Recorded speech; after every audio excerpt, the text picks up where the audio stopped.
Oh yeah. That motherfucker smokes 2 packs a day. I heard he's got his own show now. Oh yeah? Yeah, it's growing real fast.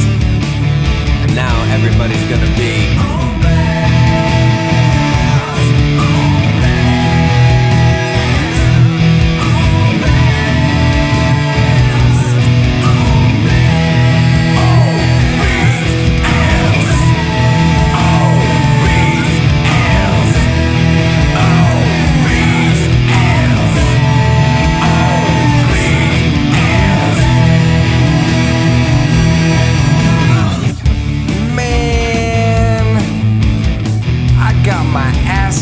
by an old man.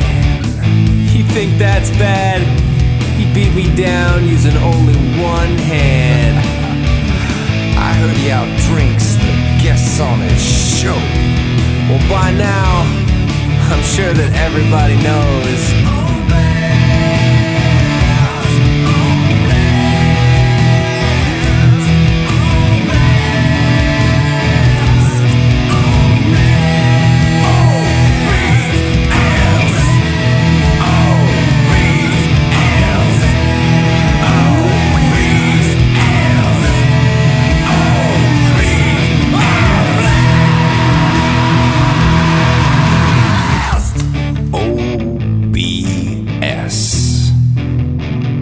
And I ain't talking no bullshit.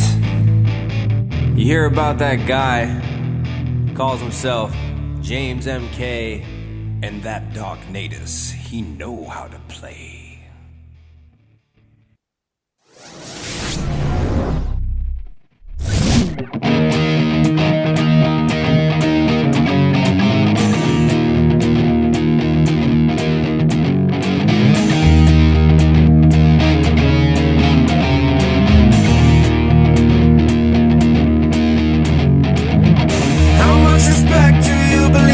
You should get from playing games. I'm willing to bet the more that you expect, the more you go insane. You're such a scrub, just mash those buttons now, you'll never be a pro. But if you wanna be like me, there's one place you can go.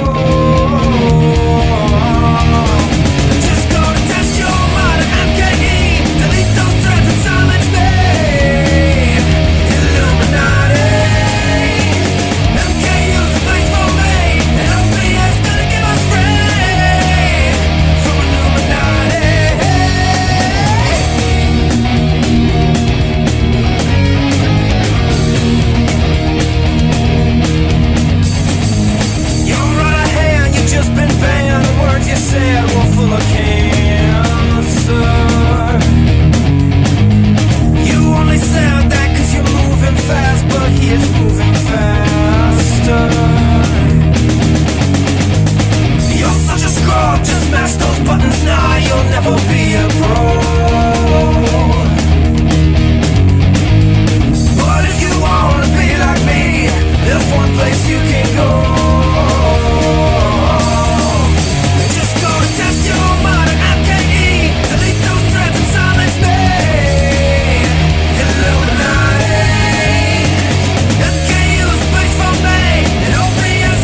What's up, everybody? I don't know. I woke up.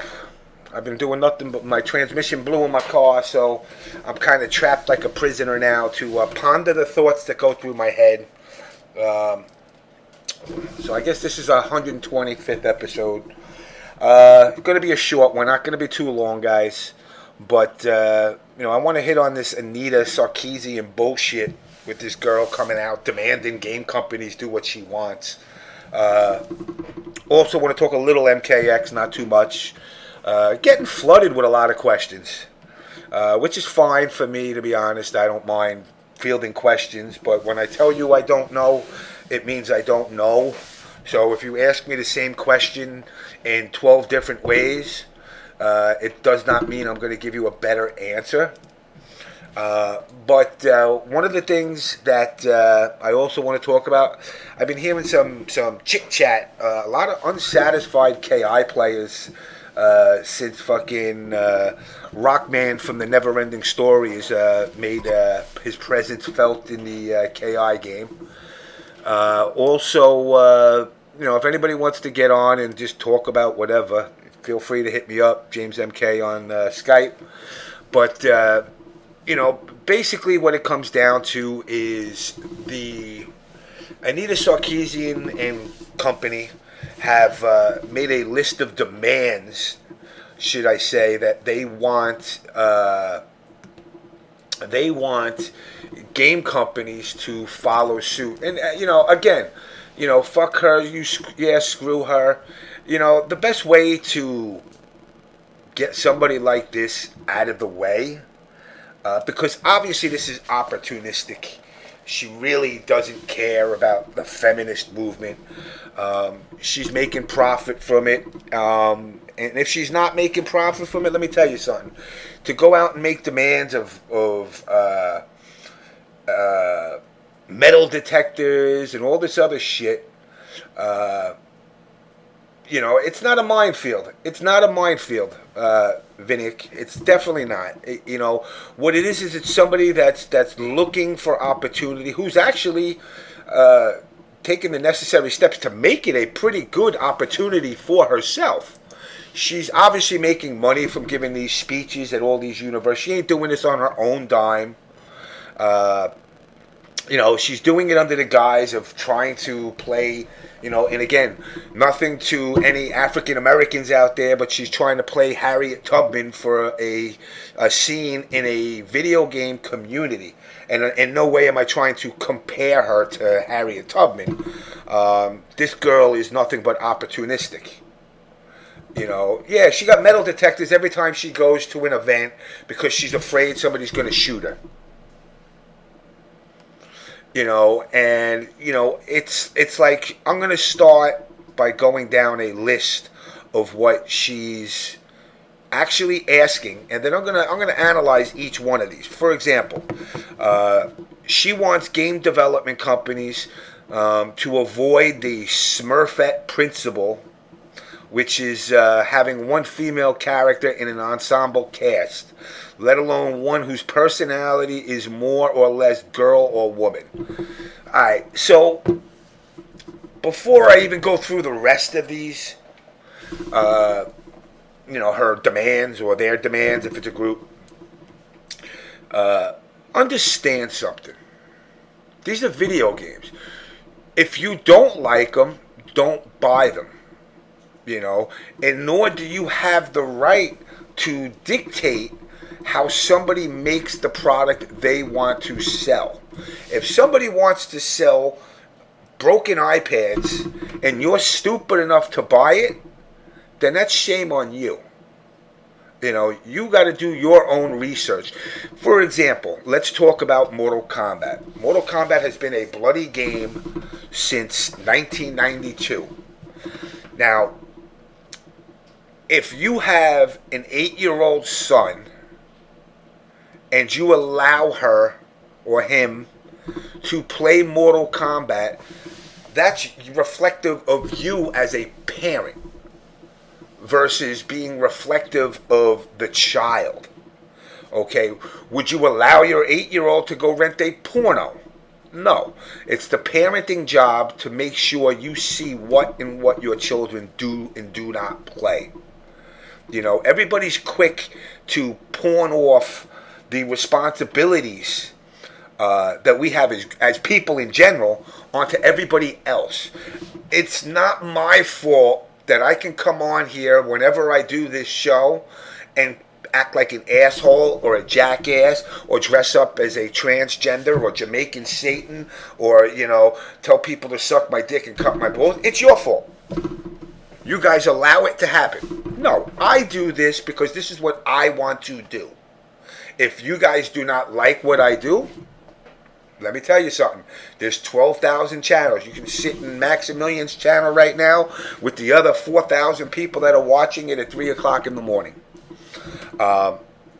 So, you know, what Anita's got to understand is, you know, I don't know. I'm trying to think of an analogy that, you know, is like, I don't know. I don't even want to say similar. I like to say it to the extreme. But it's equivalent to the Ku Klux Klan going to Martha Stewart or Vera Wang and asking them, we demand that you make sheets with eyes cut out in them already so we don't have to. Make our lives easier. You know, and yes, I know. My words don't matter to her because I'm a cis white male and all that other shit that they say. And, you know, I'm everything. I'm homophobic, transphobic, racist, anti-white, anti-black, anti-blue, anti-green. I don't give a fuck who you are. And I don't care if my opinion matters to them or not. But my opinion of the people that watch this show that may not have the same exact opinions as I carry, that does matter. And that's the difference. You know, I see these events where it's like a pep rally for her. And that's, you know, we're going to bring our group of people in, our college-educated folk. And we're going to, you know, put metal detectors and all this other shit. You know, all right, hold on, let me add you.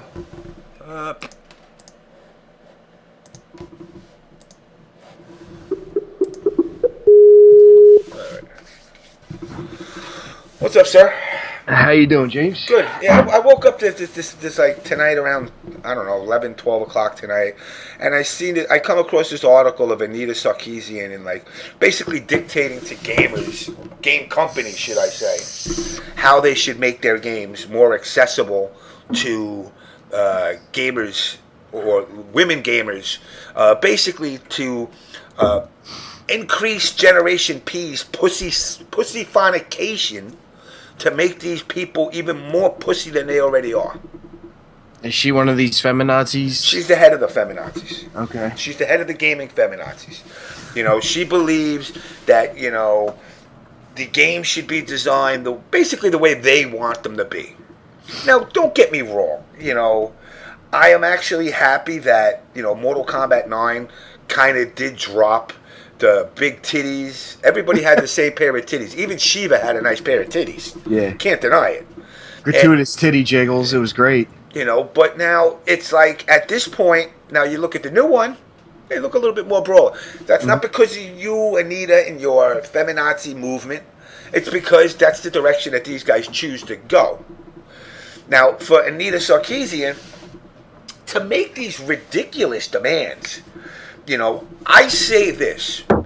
If you want that done, do one of two things. Start making your own fucking games, or guarantee that the profit margin in these games will not change when they soften in these games to what you want. Because I'll be quite honest, this fucking girl doesn't know shit about making games.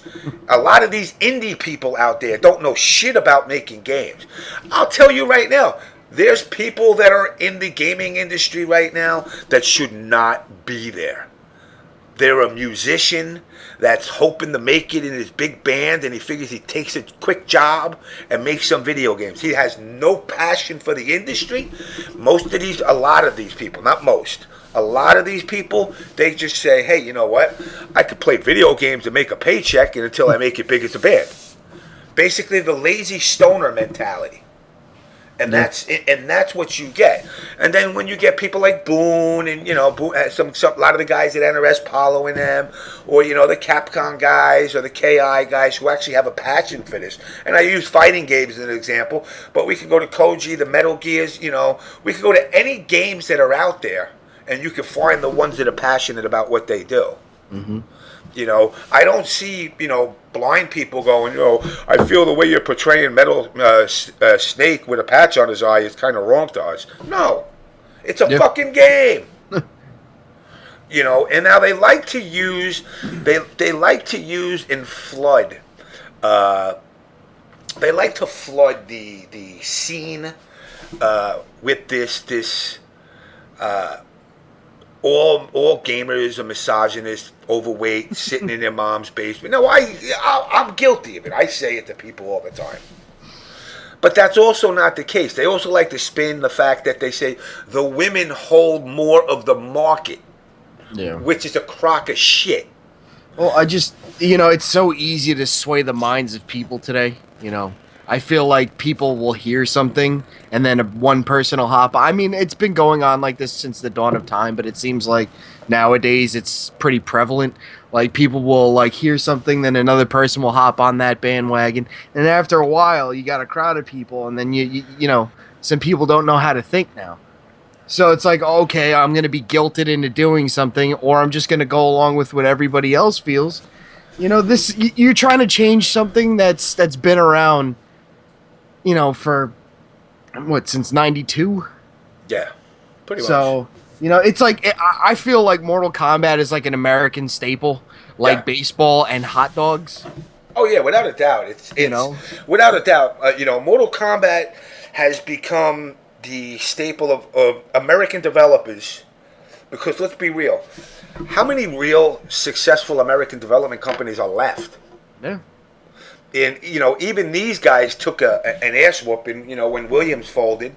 You know, when I worked for Acclaim, they're gone. THQ's gone. EA's labeled as the garbage. The other company that does the Assassin's Creed. What's that company? Shit. It's on the tip of my tongue. Somebody in the chat. What's the name of that fucking company again? That new shit company? Fuck.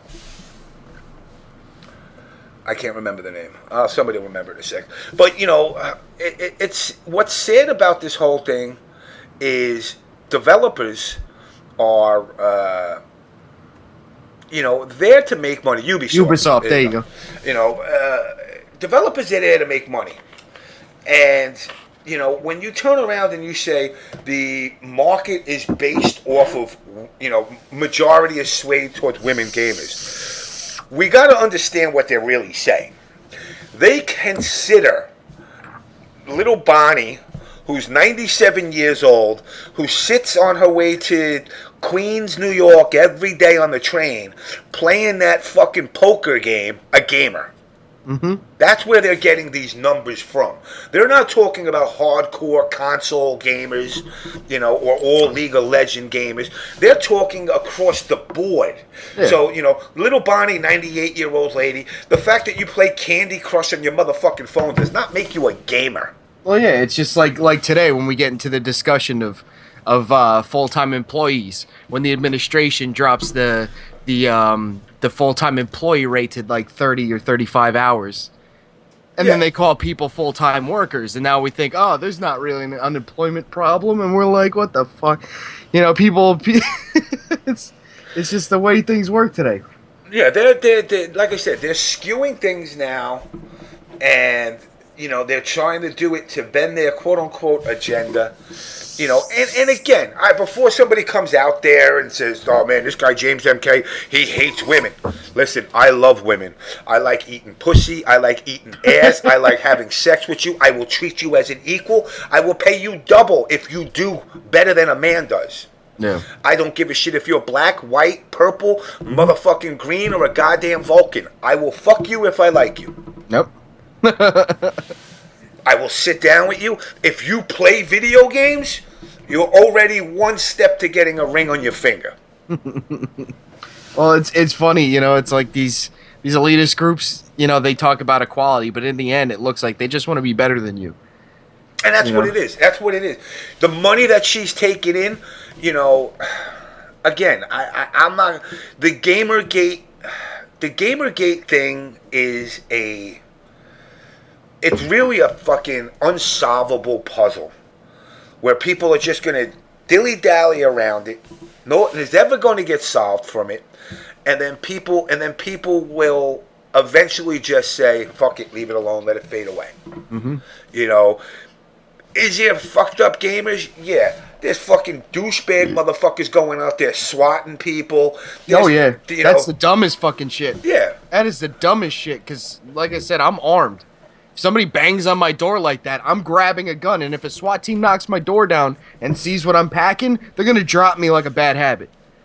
And you kill somebody. Yeah, and that's my thing. It's like, you know, they automatically assume, because I had seen a couple of months ago this Marine that actually got swatted, and he came on, and he's like, his little brother basically had the cops throw him down on the ground. You think that's fucking funny? No. This is where, you know, and it's funny because Alex Vi, you know, Big E, a lot of the old school heads who were part of the arcade era, you know, even Triforce, we've spoken and we speak how it was. And we all say like, oh man, you know, I miss those days. We do, but we don't. We also want progress. Mm-hmm. But, you know, shit like this, like doing stuff like that, dude, people in the arcades used to get stabbed. Yeah. You know, I actually just saw, I think it was in Japan, two players slashed each other over a KOF and shit talking, and one thought it was real, the other was joking, he accidentally, whatever the case was, it got ugly. Gross. Swatting is when somebody goes out and calls a SWAT team saying somebody has a bomb or some bullshit like that, and they show up at your door. Now, the one guy's MO is to call up and say, "I've got a few dead already, and I'm thinking about, you know, going outside and killing other people. So I am here. I just want to end this all." And then he has their address from their IP and everything and whatnot. So they just call up on behalf of that person, and all these cops start, you know, invading their damn house, and it's sad because, like, sometimes, you know, they purposely do it so it's on stream, so it's like, look at the shit I did, so they get some sort of personal satisfaction from putting somebody's life in possible terminal danger. It's like, what the fuck is the matter with you? You know, it's sad that, you know, there's a push and shove going on in the gaming universe of obviously esports versus grassroots that been going on for quite some time. Mm-hmm. A lot of the players want to get that esports money, but the fact of the matter is you can't get the esports money because of shit like this. This happened a few times, Aris and Vinny. Yeah, one guy, I think he got 25 to life. Yeah, because he was caught. It was great. When they caught him and they showed a picture of him in the courtroom crying like a bitch, like a fucking bitch, I fucking laughed my ass off. I laughed my fucking ass off. I saw that pic. I was like, he was like 17 or 18, and I think he was 17. They tried him as an adult, and his pussy ass was fucking crying like a bitch. I'm like, oh, Mr. Tough Guy now, Mr. fucking Tough Guy. You know, and it's like the things that people do for shits and giggles now. Yeah, no, it's gotten. I forgot. I don't know who else. Somebody else might remember it. It was a movie, and it was a part of the movie where it was a high school football movie or basketball. I can't remember. I think it was football. And they got drunk and they laid out in the middle of the road. And then idiots started trying to do that. Yeah, yeah. And I'm going. This is where my old school lingo versus my personal beliefs. I don't like the word retarded. I hate the fucking word. Yeah. But, Yep. you know, it's gotten associated with people with learning disabilities. I don't associate retarded with learning disability. I associate it with people with learning disabilities can still, that means disability. That means no ability. But these fucking morons that I call retarded have no ability. You're just a dysfunctional part of society. You're laying out in the middle of the road. You're swatting people. You know, you're telling a person online, or, you know, even over something simple of the hate mail that I get, like I said, when I play Mortal Kombat. Oh, you just quit the program. There you go. Thank you very much, Justin May. But, you know, it's like they don't grasp what they do until the repercussions come kicking in. Like you said, with the 17-year-old crying, knowing he's not going to see the light of day for at least 10 years. Well, that was the beauty of me growing up, is because we really didn't have this type of communication and whatnot. You know, so basically all your communication was either over the phone or face to face, and you had to have the balls to either open up your mouth or get in somebody's face and do something. You know, nowadays, you know, you could have a 12-year-old kid behind a keyboard sending a SWAT team to your fucking house. And that's the thing. Again, let me. I'm gonna see if I can find the video of that sudden death. Yeah, there's a ton of them. You'll see them on stream just doing nothing. Like one had like a streamer house style, and you know, they rented out like an apartment. An office building, and the guy's just playing Counter-Strike. Lottie fucking die, and all of a sudden you just hear you know, oh shit. And, you know, like the door's getting beat down. I think we're being swatted. And the guys are getting taken out of their chairs, slammed on the ground, guns drawn. It's like somebody could have died. You know, and they don't even think about it. Oh, wow, wife catches man cheating. That was a fucked up one. You know what? If you just throw in on YouTube, you know, swatted, you're going to find tons of them, dude. I really don't want to bring them up. There's sadly, there's so many of them. There's so many of them. And I'm going... This is what gives her ammo to say how fucked up male gamers are. Because let's be real here. If I had $1 for every fucking girl that probably called the cops and swatted somebody, I'd be a broke motherfucker. That's strictly a male thing. That's a male cocksucking thing to do. Yep. A pussy thing. Part of Generation P's attitude. Listen, get me swatted. I don't give a fuck. I ain't got no guns. Sorry, I know you like your guns. I believe you. I believe you have the right to carry guns. I just personally, I would rather go to war with a knife than a gun. Make it one-on-one. I'll go fight a deer if you give him fucking two fucking blades, two Baraka blades for antlers, and I fight him with a knife, and then I'll go hunting for food. If not, I shop it. I hunt it pathmark. Oddly enough, I bow hunt. I don't use my guns for hunting. It's funny. I actually go out into the woods and try to trick the thing into coming as close as possible to me. You know. And Danny Perk, let me tell you something. You know, I've gotten death threats numerous amounts of times. And for me, I go, you know what? It comes with the territory. You want to be a big fucking mouth? You can't expect it. Like I've always said, I will tell people to suck my dick and cut my balls. And if somebody tells me it, I don't say I want to fight you. I don't want to beat you up. That's your fucking, escape. A lot of people have been swatted. You know, it's the point that, you know, it's this mentality now that, you know, this extreme. I start to feel like I'm Fox News at the point. Which, by the way, for all you out there, I don't hate Fox News. I don't hate CNN. I don't hate MSNBC. I kind of hate them all. I don't watch TV for that reason because they all just say bullshit. But, you know, I feel like I'm some kind of fucking political commentator here, and I don't want to ever become that. But that's what the gaming community is starting to become. Well, you could start to see people's politics by the way they're talking. Mm-hmm. You know? I mean, me, if I want to get into my political background, yes, I'm a conservative. But I believe in that, like, that Ron Paul philosophy. Just legalize everything and, you know, just do what the fuck you want. This is freedom. This ain't fucking, you know, this ain't bullshit where people, you know, need to be telling you what to do and live your life. No, and as I'm not going to tell you how to live your life. Look, you like guns? All the power to you. I'm not going to go, well, what about Bambi? I don't give a fuck. It was a goddamn movie. If you want to go out and shoot 100 deers with crossbows, if you want to fucking throw sticks at them, if you want to chase them down with a sword like you're a fucking knight, that's your gig. Yeah. Don't come to me and ask me, because after the first time I say no, then you're going to be, oh, you don't do that. Okay, cool. Move along. You know, but we now have white male privilege. Oh, yeah. I'm so sorry. I'm so sorry. White male privilege is a crock of shit. I'm not white. I'm a fucking human. I don't give a shit what color you are. You know, my point, I never shot a deer in my entire life. I never will. Yeah. But I'm still trying to find this white privilege. Exactly.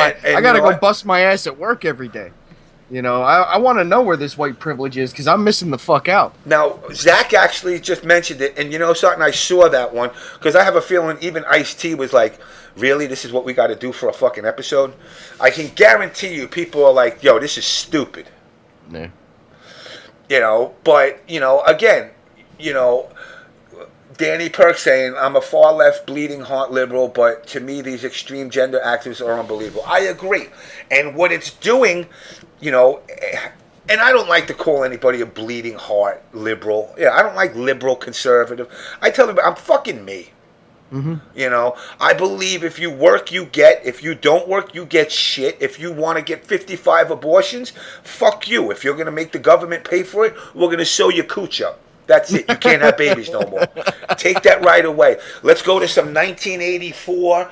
You know, what was that other fucking movie with the shit in the hand? Running Man. Not Running Man. What was the movie? Somebody tell me what the name of the movie was because I'm drawing a blank. Once the light goes off in your hand, they got to kill you. Oh, fuck. Hit me up, Brady. You know, but, you know, it's fucked up that this swatting thing, you know, is becoming a normal trend. Somebody tell me what, James, someone tried to swat me one. All right, that's Brady. If you want to come on, Bill, hit me up. Yeah. You know, but not Minority Report. No, Minority Report. It was before that. Fuck, now I got to, you know what, I got that one I got to look up until somebody fucking... It was actually an old... No, oh, shit. They did a thing with Family Guy, too. With Snoopy. It was funny. Yes. That's exactly what it was. Shit. And now I just had it and I lost it. Damn it. It was based in the future. Yes. Flying cars, all that bullshit. Logan's Run. There you go. There you go. You know, actually, let me go. I'm going to go find the clip for Logan's Run. That's fucked. You know? Oh, wait. Oh, fucking Family Guy, Logan's Run. I don't want to do the Family Guy one. That's a copyright, I'm sure. I'm curious. I want to hear what Bill has to say about this swatting. This actually, shit, man, I'm fucking old because I saw this in the movies. This came out in 1976. No, yeah. The name of the movie, guys, is Logan's Run. I was born 11 years after that. You know what's funny? All right. Beating a bunch of people. Luckily, the cops didn't come because they knew I couldn't beat anyone. That's fucking Bill. I mean, you beat him in a 1st to 5, but that maybe they meant he's beating him in a 1st to 5. You know, Ara's cool. This is what this scene has become, which is so fucking sad. Yeah. That they now actually can. I mean, people do this. They actually like consciously make this decision. Like, oh, it's not a bad. That's a good idea. Let me put somebody. Listen, I could punch your face. I could smash your head through a pinball glass, or I could throw you through a machine. But you want to know what the difference is? Tomorrow you'll come back to either fight me or bow down to me. Mm-hmm. Not take a chance where you know, in an era where cops are now so fucking gun happy, they don't know what to shoot at, they just shoot at everything. To take a chance of actually getting somebody killed over gaming, over playing, maybe fucking what's the word I'm looking for, in fucking camping in fucking like Call of Duty. Yeah. Oh, it's based off of stupid shit. The stupidest fucking shit. Like I played him and he wouldn't invite me to the game. And I'm a subscriber or some shit. So, you know what? I'm gonna jack his IP. I'm gonna fucking call the cops. You know, it's like you said, that fucking pussy shit. All right, hold on. Let me put this video on. This just for y'all out there that don't know. I mean, I know this is gonna get me copyrighted, but I don't give a shit. Fuck it. So, here you go. This was Logan's Run for all you out there. Just imagine a world where you will hold your entire future in the palm of your hand, when a tiny glowing crystal will guide you through an existence in which each day is more wonderful than the last, where it will be possible for you to obtain the fulfillment of every fantasy, the satisfaction of every vanity, the absolute attainment of every wish. Metro-Goldwyn-Mayer presents the Saul David production of Logan's Run. A fantastic journey through a world beyond imagination. Welcome to the 23rd century. The perfect world of total pleasure. Imagine a world in which you need never be alone. Touch a switch, turn a dial, and the perfect lover steps into your arms. Every pleasure is yours to experience. It wasn't a bad movie. Until One catch. your light goes off. When the tiny crystal Yeah. in the palm of your hand flashes its final message, your time Yeah, well, is up. they killed you before you get old enough. Michael York, Danny, this is 70s. policeman in a perfect world, trained to track down runners, until he is forced to run himself.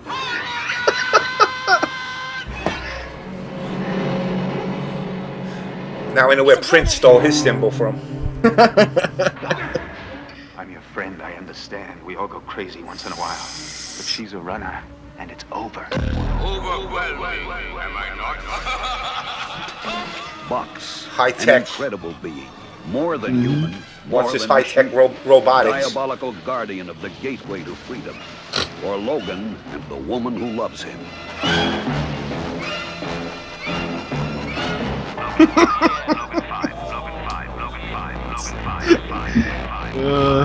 That's some Power Ranger shit.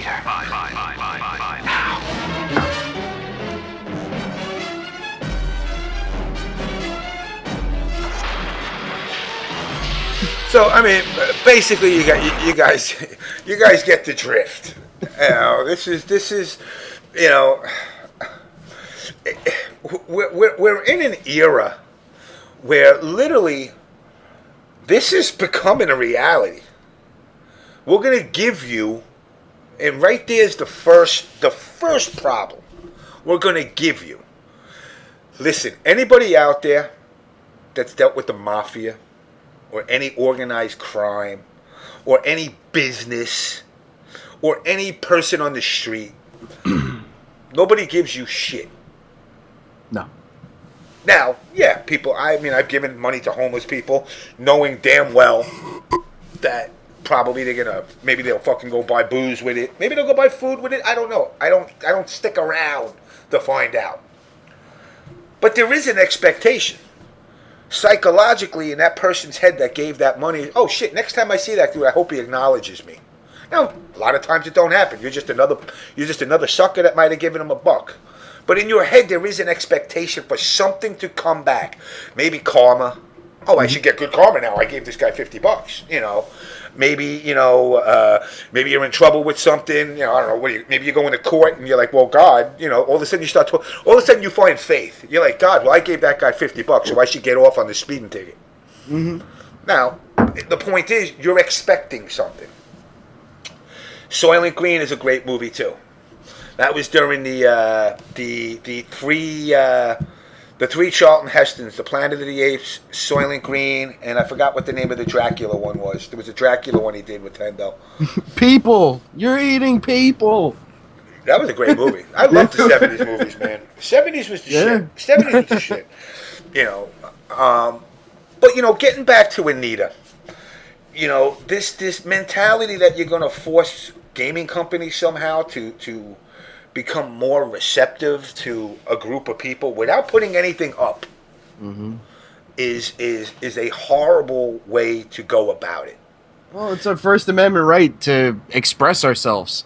It's also her First Amendment right to express her disdain for said game, but you know what? That's the world we live in. We're allowed to do, you know, now, what we again, want. am I going to sit here and say gaming companies can't conform to a degree of trying to incorporate some of this? Yes, but at their discretion. Not being told, well, you need to do this. I.e., now, we went from big-tittied forearm bitches in Mortal Kombat to now everyone looks like fucking Ronda fucking Rousey and fucking gonna look like they're gonna smash some skulls in. Well, that's why, they slap a sticker on it. They said partial nudity, sexuality, gore, murder, blah, blah, blah on the box. If you walk into a video game store, you are not without a little bit of knowledge that, hey, there might be some titties and blood in this shit. And again, it brings me back to point A.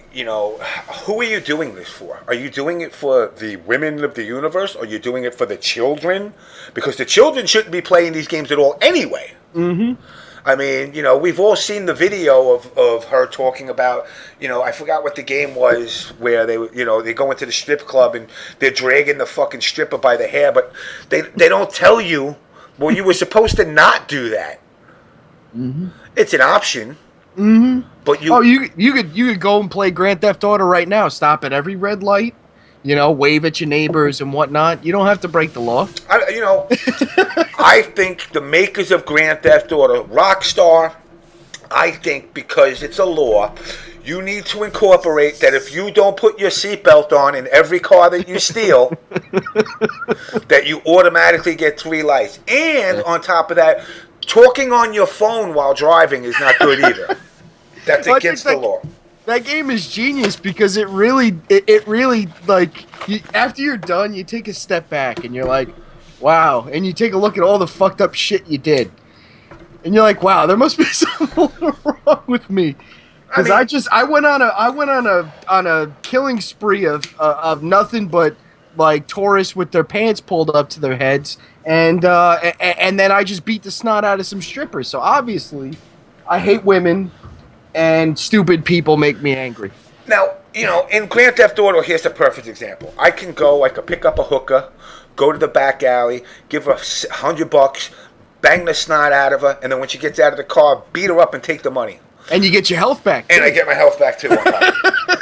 How many people, why are you still smoking cigarettes? Because, you know what? My father told me quitters never win. But how many people have tried to realistically do that? First of all, if you're going out and getting a hooker, odds are you ain't got the balls to do something like that. Because if you don't have the ability to bullshit with a chick in a bar and just tell her, hey, come to my house, suck my dick, fuck me, and we'll never talk again, odds are you're not going to try to smash a hooker over the head with a fucking baseball bat when she gets out of your car after she blew you. That's just the reality. You're gamers. You're not hoodies. You're not thugs. I see a lot of people in the gaming community talk all this gangster crap. Yeah, all right, you're a tough guy. I'm not going to mention this person's name. I know this is the On Blast show.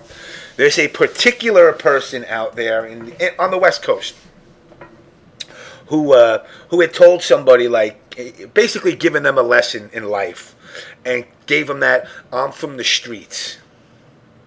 What the fuck does that even mean?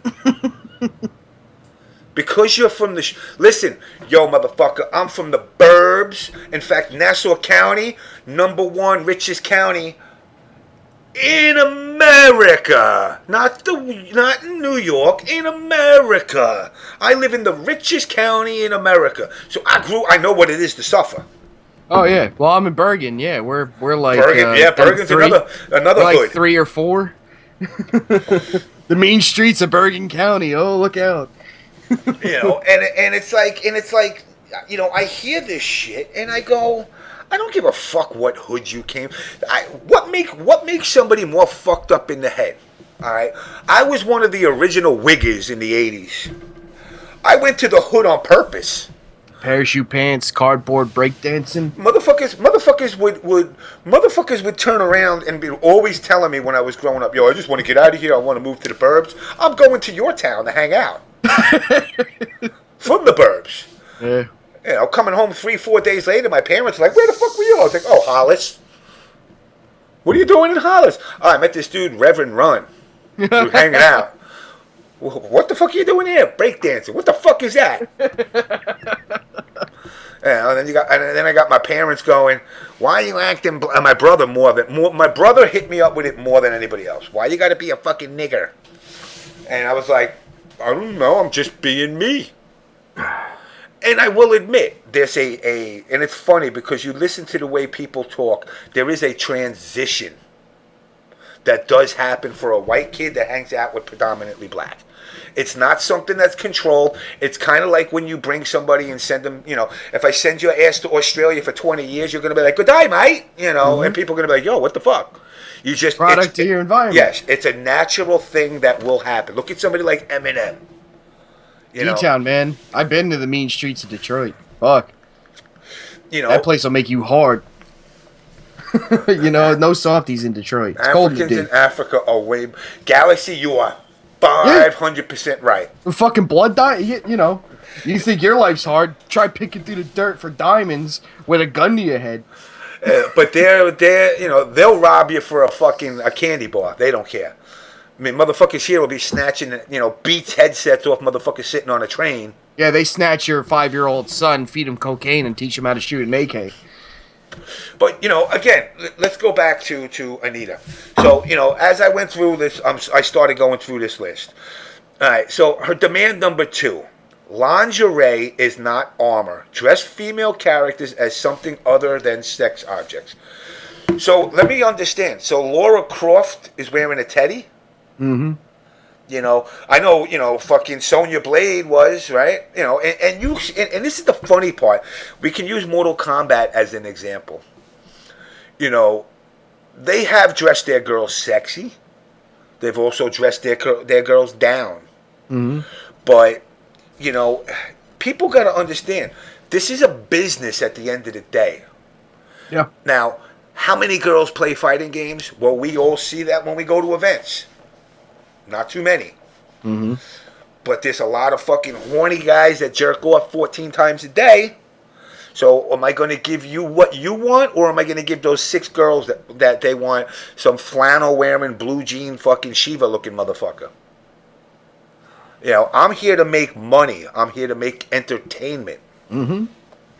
Well, that's the beauty of capitalism. You don't have to buy it. And Justin's right. The dudes are dressed. The dudes are dressed kind of sexy too. Johnny Cage comes out with his belt and his little bike shorts with his little fucking belly showing there. So, MK2, he kind of had a gut. Well, you got to look at it too. Like, oh man, you don't see anybody walking out with no scrawny arms. They're all jacked up. The guys are looking good too. Why don't you say, hey, his arms are too exposed. He's got too much. Johnny Cage has no shirt on. Like, oh my fucking God. Here's number 3. Have female characters of various body types. Okay, so we could put some fat fucks in there. Maybe we'll throw an anorexic chick in there. Like a Rufus chick from Street Fighter. We'll give him just like a blob, like Rufus. But just to appease the masses. But it's funny because don't overemphasize female characters' rear ends. Not any more than you would the average males.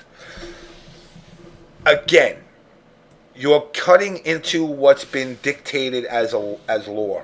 I think Street Fighter, the whole Cammy and Chun-Li ass thing really enveloped through the comics and the animes, and then transitioned over to the games. Because, Street Fighter 2, in Championship Edition, her ass wasn't, booming like that.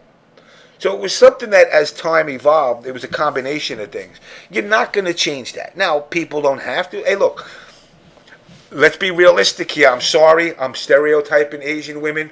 Most y'all got a flat ass. Most of them do. Then you find that 1 or 2 girls with a big badunk in the trunk, which is great.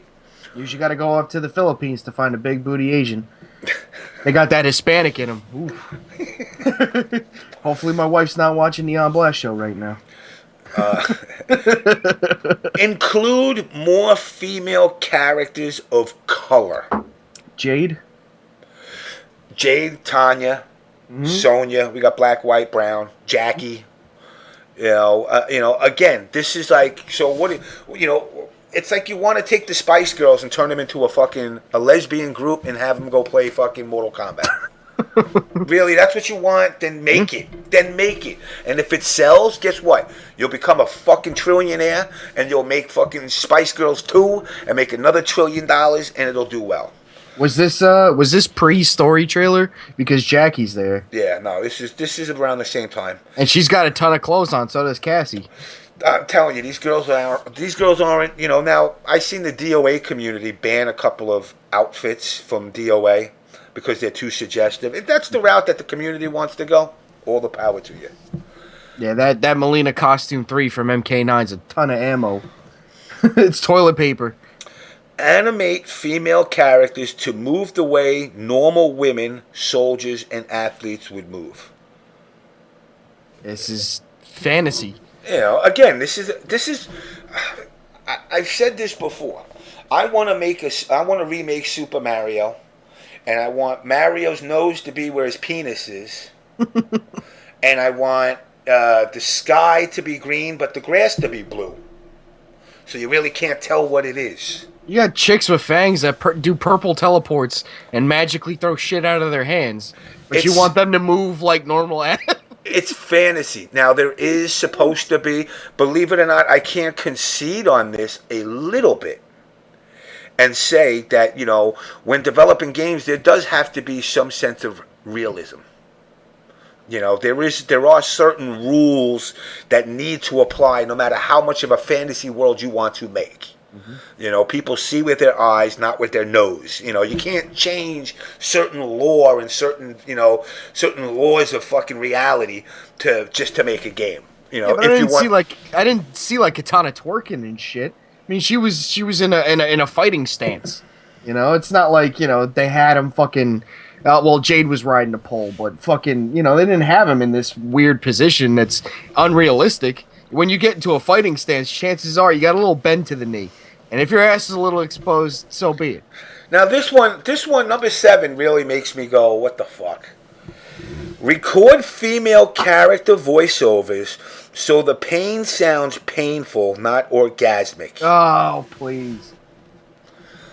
Are you that fucking... Maybe they like it. That's my creation. Maybe the chick likes getting burnt with fucking fire. She's into that. Some girls get orgasms while getting tattoos. Yeah, you never know that. You never know.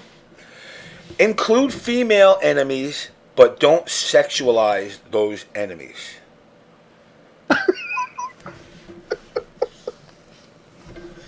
I can't with this one. Yeah, I don't even know where this. I don't know what the fuck planet did she come from. And who in their right mind? Listen to all you Gamergate folk out there. Who in your right mind even wants to bother with her?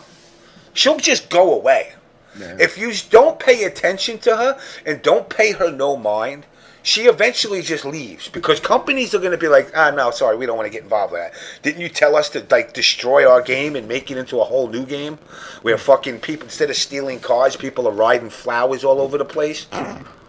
This is why we have Nintendo. We got diversification. If you want, you know, pansy ass games, go buy a Nintendo. You don't even get Mortal Kombat on that, do you now? Autobot 2000, yes, this is a real list of her demands. You know, but, you know, if you just ignore her, she'll go away. Gamergate, look, I can't defend some of the actions of some of the people in Gamergate. Y'all have done some dumb shit. You say dumb shit. You know, but I can't, at the same token, I can't turn around and say, I ain't done the same thing. I say dumb shit sometimes. You know, and it's like, you know, you kind of, after you say it, you know, I'm the type of person that I definitely say shit before I think about it. And then afterwards, when the consequences start kicking in, and people are like, dude, you just got called homophobic and racist by like half the universe. And I'm like, for what? Foot and mouth. Well, you kind of let homeboy Tyson go nuts. And I'm like, but he's black and he's gay. That don't mean you can't be homophobic and racist. I said, well, you know, again, this is like, to call somebody a certain, to label somebody a certain way, whether it be homophobic or racist. And then, of course, you know, the first line that everybody says is, oh, I got friends that are gay, or I got friends that are black, or I got friends that are brown, or, you know, I'm like, listen. For me, one of my best friends is gay. I tell everybody the same thing. My wife was Spanish. I don't know anybody in the clan that married a black chick, except David Chappelle. You know, there are certain lines where you got to be like, all right, you know what? We're just barking up the wrong tree here.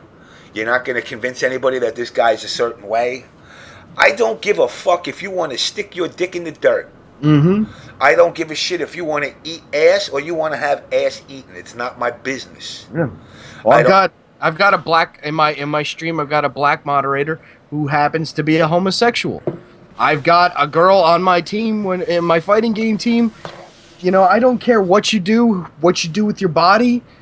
You know, what's your favorite fucking color? It doesn't matter what you do. But you know what? I think, like, you know, she's getting a lot of attention for it. You know, people just love the goddamn attention. And they'll use anything they can just to get this fucking attention. They can't, you know what? They can't take it away from you. You know what? They did tone down the body of the women. They put a little bit more clothes on them, which, you know, okay. I'm not too mad about it. But the fact that she can affect, you know, she could try to affect something and possibly actually do affect, you know, she could affect this game. I mean, it's ridiculous. It's not the freedom that we have. You know, this isn't fucking, you know, Venezuela or fucking Iraq or anything where you don't have any rights to do nothing. You know, we have the freedom to do whatever we want. And the fact that we have to listen to this shit, I mean, it's comical. It's comical, but at the same time, it's sad. It's sad that gaming has gotten so. Hold on, I'll throw you a link up in a second for the. Let me see here. Reaction. It's a big, gigantic double standard too. I mean, I swear to God, if they had Johnny Cage walking around with a fucking huge bulge in his pants and fucking, you know, like a Speedo on, nobody says shit. But if you give fucking Katana a camel toe, holy fucking good God. You know, it's that double standard. Nobody gives a shit about the guy. You know, but if the second, you know, they feel like a woman is violated. And again, there's no reason why Smash community got wrecked by social justice warriors. You know, and again, there's a difference between needing social justice intervention versus you got a couple of assholes in every group. You know, look, I can't sit here and lie to people and go, there's zero racism, zero homophobia. You know, the FGC as a whole is this perfect universe where everybody gets along. No, but I'll tell you this, the percentage is a lot higher in our community than all the others. You know, now we do have the pro-ho crap that goes on. You know, but that's, you know, FGC has its fair share too. Yeah, but you want to know something, Edge? The shin blade thing, the girl shouldn't have been laying a hand on the dude. That's the reality of it. Absolutely. You know, this, you know, social justice, you know, this social justice shit. If she did that to another girl, she would have gotten knocked the fuck out. Mm-hmm. But I'm surprised. We should give Shin Blade a goddamn medal. He restrained himself. For restraint. You know, and then he turned around like, somebody take this girl off of me. Somebody please take her off of me. I know it, you know, it came out as whose bitch this is, but you know what? God bless that guy. I would rather whose bitch is this than somebody pick this bitch up off the floor because I just knocked her the fuck out. Yeah, well, James, you know, answer this truthfully. If somebody came up to you randomly and in a spur of the moment, this is all hypothetical, grabbed you by your chest and tried to bring you to the ground, tell me your first reaction isn't to throw a fucking fist in their face. Because it's mine. I'll admit it right now. I wouldn't discriminate because it would be my instinct to knock somebody out for putting their hands on me. You know, he had the restraint to actually sit there and say, you know what, I got to assess the situation first. And then it's like, oh, shit. It's like, okay, this is a female. I'm not going to lay my hands on it. You know, I give him a lot of props. Yeah, oh, definitely. And Akasha, you're right. She is one of the best con artists I've seen since Religious Scammers. You know, I mean, I can come here. I mean, if you guys, I'm going to set up, you know, if you donate to the OBS show, James MK at Hotmail via PayPal. I know there's no link up there, but you don't need a link. You know why you don't need a link? Because you're giving from your heart. You'll seek out my account and you'll give. And what I'm going to do for you is I'm going to give you a positive healing through the internet. I am going to send my positive waves through my camera to you. And I am going to cure you of what ails you. Now, you don't know what ails you yet, but I'm telling you now, you're infected. You're infected with something and you don't know it. But I'm going to stop it before the doctors can even see it. You know, and you know what, Edge, I've heard this too. I've heard like her boyfriend is like her puppeteer. So he's probably sitting there pretending to be all, you know. I want to know if she's a good lay. I really do. I want to know, you know what? Call me a fucking male chauvinist. I want to know if she's a good fuck. You know, because she's definitely, she's a good looking woman. Don't get me wrong. You know, and I'm sure her boyfriend is fucking manipulating her. If her boyfriend's manipulating her enough to do this kind of shit, she must be taking the D deep. You know, reality. But I'll tell you right now, I bang the shit out of her. And we can make some kind of cosmic harmony of misogynistic ways and feminism rolled up in a ball, and whatever comes out of me will be... Come on, Edge, I'd hit it. I'd hit it, Edge. You know what? I would tap it. I'm not really picky, you know, and I've never been with an Iranian girl. I think she's Iranian. Canadian Iranian, or whatever she is. So I would tap that. But then again, I don't want to say that too loud because, you know, then I'll get a restraining order and I violated her rights or whatever the hell I did. I look at you, shot. You know what? The girl at the event. Yeah. No, me first, James. You get seconds. Nah, man, fucking. They come to. You know what? You can have her first because they go to boys first, then they come to men, just like Junior knows. You know, but you know, it's Armenian. That's it. She's Armenian. You know, but again, it's like I have already had Armenian though. Yeah, I'll throw a bone. Yeah, hey, look, they can call Kotaku. It wouldn't be the first time they did an article on me. But you know, again, the point is this: you cannot dictate to nobody what to do. You don't buy their product. Especially when money's involved. Yeah. You're not, you know, so you're telling me a company like, I don't know, I don't want to keep using Mortal Kombat, but let's use Capcom. You know, Capcom's a publicly traded company. I'm an investor. I'll tell you right now, as an investor, I don't give a fucking rat's ass about women's rights, men's rights, blacks' rights, purple, green, straight, gay, purple. If the stock don't go up, I'm selling. Mm-hmm. That's all I care about. Whatever you need to do to make the stock go up. You know, and to sit there and dictate what a company needs to do, but yet have no, and I do mean no repercussions for when that company suffers, then you know what? Don't listen. I pray to God these companies don't fall into suit with this shit. You know, now granted, if companies want to, that's fine. But I don't want to hear those companies bitch and moan when their games don't sell. Again, sex sells.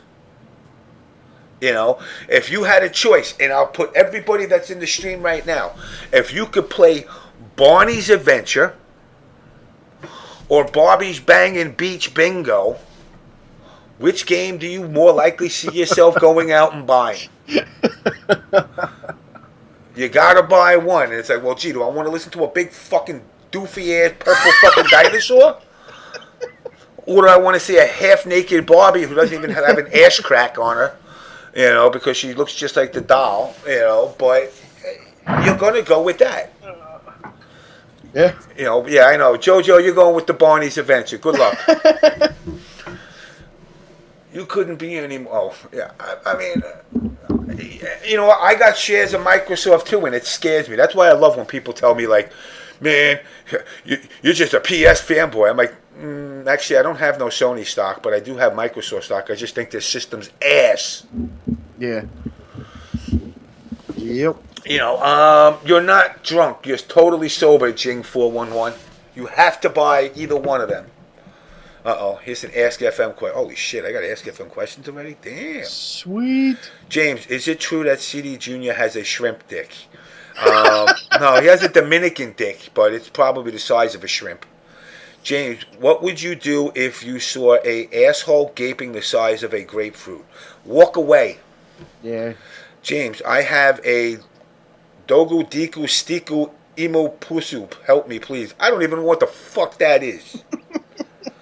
Dagu Diku Stiku Imo Pusu. Oh, wait. I guess you're speaking some kind of like a pig Latin kind pig Latin.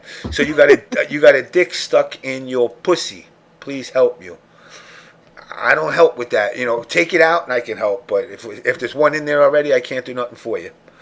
James, how does ass taste like? Does it taste like regurgitated food? No. You know what? I've eaten some ass after chicks eating some kimchi, and that's actually a pretty good raw taste. But James, help me get a job. I'm dying. Send me a resume, whoever you are. If it's valid, I'll do what I can. James, have you ever stuck your tongue in someone's bunghole and wiggled it a little? I feel like heaven. It feels like heaven. Yes, it does. Yo, listen. You don't have. I won't twist it. You gotta eat ass. You need to eat ass. And all you motherfuckers that go, I don't eat ass, that's because you don't know how to eat ass. It ain't about you. Damn, motherfuckers. What do you think? You get some kind of sensation? You think it's like some kind of peppermint flavored tongue all of a sudden? No, motherfucker, you're eating ass. It's not about your pleasure, it's their pleasure. There's like no big secret to any of this. But let me clue you in. All right, I'm gonna clue you into some secrets to eating ass 101 tonight, guys. I want you all to understand what eating ass is. Yes, shit comes out of that hole. What the fuck? Okay, I understand that. But you're not telling her to drop a deuce in your mouth. You tell her, yo, go clean that shit and get way up in there and clean that, because I don't want nothing. I don't want no motherfucking piece of corn, chop it out of there all of a sudden into my fucking mouth. So you got to make sure you're specific with, you got to clean that shit. And I want that shit to smell nice when I go near it. And you take a shower. Don't tell me you took a shower today. No. You're taking a shower now. Yeah. You mean right before you eat ass, I got to go take a shower? Yes. Very simple. At that point, you got yourself a nice, clean, fresh ass to munch on and enjoy it. Because when you don't get it, you're starving for it. But is it just me, or is 90% of Ask FM about eating ass? Yeah. They should just call it Ass FM. Ass FM. Everybody wants to know about eating ass on this fucking channel. You know, somebody just asked me, would you go to TwitchCon in September and will you have a panel? I don't know if I'm invited, man. You know, eating ass is not for turds. It's listen, your chick, you know, your dude, or whatever ass you're eating, they will appreciate it. Now, I will say this. I'm gonna clue you young bucks in there who are, no pun intended, shit talkers. Eating ass is also a touchy thing amongst couples. Like, you're like, well, do I want to do it? And then at the same time, you're like, what if I go to do this and this bitch is like, yo, what the fuck are you doing? And now you feel like an asshole. No pun intended. So you kind of gotta, usually they will. You know, yes, I'd be banned. They wouldn't even let me in. I think they got a picture of me at the Twitch door. You know, but as far as the eating ass, you know, let your girl ask for it before you turn around and go out there and just, you know, assume that she likes to get her ass eaten. You know, it's kind of like when a dude wants to do anal, and it's like, and let's all be real here. Everybody that's done anal has done it this way. In your head, I will be your conscience right now, guys. I want to try it, but I don't know if she's into it. Well, she likes getting fucked, so maybe I could probably just accidentally pop it in there. And if I get a good reaction, I'm okay. But if I get an ow, what the fuck, I'll just say, oh shit, it just popped out, I'm sorry. And then from there, you can actually sit and figure out which way are we going to go. You know, and if they break wind in your face, that's it. You're done. Mm-hmm. Let me tell you something, Edge. If they do that to you, if they did that to me, the ass would never be eaten again. Well, I think with that, there's a ton of point of no returns. Yes. I mean, I've had chicks ask me to fucking box on some, eat some box lunch. And I'd go down there and I'd be like, and I've told every girl that's into that with me, I'd be like, yo, I'll do it all day. I'll make your fucking eyes roll in the back of your head. I'll make your eyes come out your ears. But one day you're ripe and it's never happening again. Yeah. You shoot corn up your nose. Oh my god. You know, that's that. I said, that's it. At that point, you're like, no, it's done. You know, the minute you are ripe, it's never happening again. Yeah, but the woman's body. I don't care. I'm not a fucking doctor here. I'm not here to analyze the pH level of your vagina. I'm telling you straight up. You better make sure the shit smells like roses every time. Well, what if I just had a long day at work? Well, you're not getting your box lunch eaten. That's it. Go shower. Clean that shit. There's no secrets to any of this. You know, and that's the fucked up part. There is no. It's not like, look, all right, all you guys out there, whatever you're into, you want to get your chick, your dude, whatever, to give you head. Are you going to turn around and stick your dick in a pile of dog shit 10 minutes before you ask for a blowjob? No. And you all know, like, listen, motherfuckers try to play some game too. They're like, no, I showered. Really? They're not stupid. So if I want you to continue to do what I like you to do, I'm going to keep it 100. If you say, listen, did you shower? And I go, yeah, I showered like 5 minutes ago. And I showered 4 hours ago, and she goes down and she's like, yo. Now she might take one for the team and not say nothing to you, but she's like, yo, this fucking dude just had his cock in a ram's ass. It smells horrendous. And she'll do it, but then the second time it comes, it'll be few and far between. Mm-hmm. Then all of a sudden she'll be like, no. So you got to make sure you got to... oh, yeah, kind of. You know, my whole point is if you want to give it, you got to take care of it. If you want to get it, you got to take care of it. You know, this whole, you know... What? Went from Anita to Cornhole Adventures with Frank. You know, they're related. This is related. The relationship, I can make a correlation between anything. The whole point of eating ass in Anita is very simple. In a relationship, whatever you want to get, you got to play by certain rules. When I first did this show, I went out there and I told the Cannons and I told Twitch and I told everybody, suck my dick. Sometimes for no reason, just but to say suck my dick. And what did it do for me? Did it build more numbers? No. I mean, at times, you know, when I went into super ham, fucking everybody can suck my dick and went down a list for 4 hours, I'd get, 2,000 people in my room. But, at the end I said, all I did is I made enemies. For what? Mm-hmm. For a couple of viewers? I'm not making... Let me tell you something. I'd hit Anita too, man. I'd hit that up definitely. Let me tell you something. I would take her out, and she was at NYU too, just recently. I would have eat her ass. I'd make her boyfriend watch. But again, the whole point is in a relationship like that, what you put in is what you get. Same thing with this. What you're putting into trying to promote something is what you get. You're promoting and putting in garbage. You're not going to make a change. You're going to make some money, and then eventually the people that have given you money are going to go, you know what? This is stupid. Gamergate, just let it rock. Let her say whatever she wants. Let her do her tours. Let these colleges and these TV shows, these colleges and these TV shows, I would, dude. I don't know why. You know what? She's 50-50. Let me look at some more. Let's analyze some pictures. You know what? I'm not going to put naked pictures of her. There are naked pictures of her. Get her pregnant just for the hell of it. Oh, man. More questions. What do we got? James, is it true that James, could you help me get a job? How come you can get Asian girl feet? What the fuck, man? You know why? Because I talk to every group of women, not just one. I don't only talk to Asians. I talk to 9,000 Asians, and the salesman law of averages, for every no, eventually you will get a yes.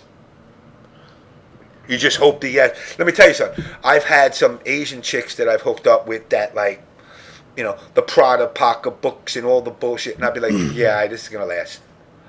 Oh, can you take me to Macy's to go buy this, and I'm like, no. What do you mean, no?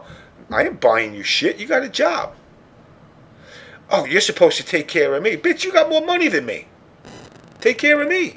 I'll eat your pussy and your ass. And boom, next thing you know, relationship's over. I don't know why. James, somewhat mystery guy here.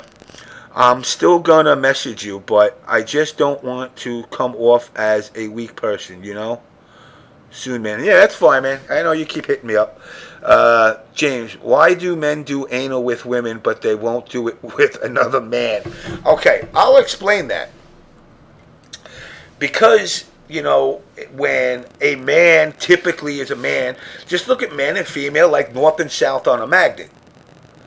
To most men, they're attracted to a woman. Now, some dudes are attracted to other dudes. They'll do it to a dude. But there's got to be... Nobody just... If that was the case, I'd stick my dick in a light socket or any hole that I come across. But there has to be something connected to that hole that animates, that makes me feel like they want the D. And to turn around... Wow, these questions are floating in here left and right now. Jesus Christ. Mm-hmm. Basically what it comes down to... Do you believe you will be reincarnated as a guinea pig after you die? I was one in my past life. I will be one again. Who is the orange and brown ninja? That's Scorpion, dude. Because you hate Tanya. I don't hate Tanya. Why is it back to MKX stuff again? Here we go. I plan on going big on MKX with Scorpion and Kotal Khan. Look out for me, bruh. I got Aaron Black, Kung Lao.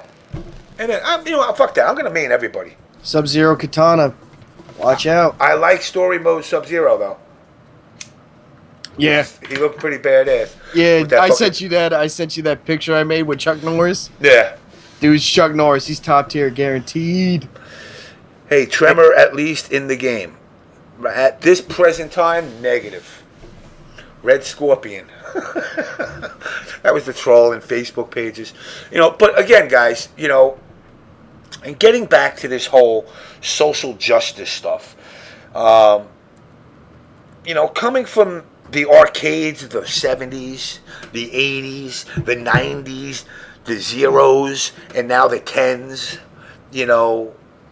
as you can see, the arcades of the 10s barely exist. But in the 70s, it was a new thing. In the 80s, it was labeled as a bad thing. In the 90s, they started to close down. And the zeros, they were virtually gone. Now in the 2010 era, they're slowly starting to trickle back with a different format. But no new pieces are coming out. They got big redemption crap and shit like that to come out. But there ain't no new fighting games. NRS is never going to release Mortal Kombat 12 for fucking arcade. Those days are done. And the reason they're done, and a lot of people, somebody hit me up with a question about it on Twitter, is, Mortal Kombat cabinets cost about 12 grand to buy. So you got to make that back. And Jupiter, ice is the coolest element in old law, in my opinion. I'm a scumbag for that. Lol, you beat me though.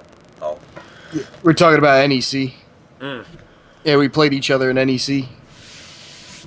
You know, but, you know, it's like, I don't know what to do with this Anita Sarkeesian thing. Like I said, the best thing you guys could do is just ignore her away. Don't threaten her. Don't swat her. Just pay no attention to her. You know, and eventually she goes away. You know, but as of right now, all of you gamers, every one of you, even you feminist, pro-feminist white knights, you're all lumped with us. Accept it. I may be a misogynistic male pig. Steve might be the same, but you're the same as us.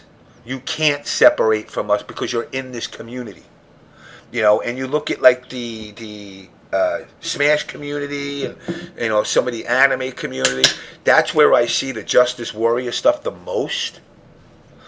And you're no different than us. You're a fucking fat or skinny loser gamer that sits in your mom's basement eating Hot Pockets, shitting in a fucking bedpan like fucking Cartman on fucking South Park to play your games. And that's what you have to accept. I don't care how much you go to the, like CD Jr. works out, does all his shit, got his body in good shape, Rico Suave, in the NRS, in the injustice community, Decay, big dude. I don't give a shit how big you get. You're still a fucking geek. You play video games. Yeah. You know, and you were the epitome of the guy that got picked on, and you rebelled. Yeah, like Big E and Newbie. Yeah. Holy fuck, them fucking guys big. But they're still geeks. Yeah, we're all a little bit geek, yeah. No, you're a geek. I'm a fucking You're a geek. You're not 12 years old. You play video games. You're a geek. True. You know, Godzilla, exactly. You eat veggies. You're a geek. You know, Jackson MKX, yes, you're a geek. You know, anime community, a bunch of emo geeks. You know, Smash community, non-showering emo geeks. Capcom community, bitching and complaining, acting tough, but still geeks. You know, again, what transitions in the real world does not apply to the gaming universe. Because as everybody comes from a different walk of life, we all accept without what we accept is we know we're all geeks. But we try to live outside of geekdom when we come to events. But reality is, all these guys that talk shit, when was the last time you seen a fight at an event? ECT? Who? I forgot. It actually was one of their promos. They're like ECT 2013, and they had two guys fighting on the main stage, or something like that. Was one of their promos. I forgot who was involved in the fight, but one guy popped off and the other guy grabbed him. They started fucking going at it. And it was actually on the promo video for East Coast Throwdown. Now, how many times does that happen? Few and far between. Exactly. Shit gets stolen a lot. That's fucked. That's totally fucked. Shit gets stolen. Chef and Napalm, Detroit. I've seen that one too. Yeah, I was actually the one that split Napalm up from killing Chef. Sometimes I regret that. But you know, the fighting thing is not an issue as much. That's going to happen, dude. You can walk down 20 streets and eventually you see a fight. You cannot prevent that. You can tell people, act mature. I can't make you act mature. And then you get banned. The shit with fucking Blade and the fucking chick grabbing, you know, he handled it well. Let them say he didn't handle it well. Get the fuck out of here. You know, but stealing, No, that's fucked up. I work hard. And if you take my $200 fight stick and I find you, I'm going to beat $200 out of your ass. You know, and the funny part, people love to blame Korn. Now, I had Adonis on here, the head of Korn. Dude's fucking funny. He's a good dude. Exactly. I like Adonis. Exactly. You know, but then there's groups that go, man, how we letting these niggers run around our events and get hype? You can't tell. Listen, If hype for me is sitting in the corner, sucking my thumb like this, then that's my fucking version of hype. You're not going to dictate to what level. As long as I'm not touching you. You know, imagine like football games. Like people are like, oh man, that fucking dude in the stands is too hype. Can we remove him from the stadium? Yeah. Well, everybody has their own little, thing they do if they win. I mean, me, I don't even pump a fist. I stand up, I shake your hand, I walk out like, I'm on to the next one. Some people like to pop off, jump around. I think it's great. Yeah, I mean, it's I've talked to a lot of people, the last couple of episodes about, the cantaloupes and all the other stuff that I did. Do you really think I want like something to happen to PL? That's what people were like, you hate him. Why would I hate him? He's one of the best fucking players that were out there. And now you got the community telling him he's on training wheels. I'm like, what? He won 2 Evos. Half you motherfuckers didn't even get near the stage, let alone fucking compete to get close to it. Yeah. And he's got a good fan following too. Yeah. And it's like I see a lot of these people that what they do is it's their jealousy. Yeah. It's they their hate jealousy. us. They hate us because they ain't us. The peanut butter and jealous. And it's like they don't understand that you're hurting the community. But now people will turn around and go, well, you fuck with this dude and you fuck with that dude. And who are you to dictate? I said, listen, I don't dictate. I live by a very, very simple mindset. I love to play games. I love to compete and drink. If I see you picking on somebody, I will come after you. Absolutely. And I will come after you like Frank from motherfucking Pulp Fiction with a fucking vengeance. Because I want you to remember what it was like when you got picked on before you became the cool motherfucker that you think you are now. Because again, I'll reiterate this. There's not one dude that comes to this scene that was not picked on or knows somebody that was picked on before. What's up, girl gamer? And that's the thing that bothers me. Like, the fact that people are quick to forget by their internet fame, their Q-list celebrity status, that you were a geek, you were picked on, you were fucked with just like everybody else. Or you knew somebody damn close to you that was. Why would you in return do the same? Mm-hmm. And then I've had people say, well, look what you're doing. No, I'm just exposing you. I can't pull my cock out on stream and expose myself, so I'm going to expose you. If you're going to bully somebody, I will expose you. And that goes for every game. Everybody says the NRS. No, any game. I don't give a shit. People say Noel. I've had conversations with Noel.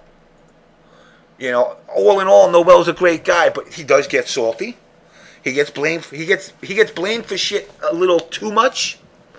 He kind of reminds me of Kanye. Kanye kind of comes off as an asshole, but when you listen to him on a norm, he's actually a pretty cool dude.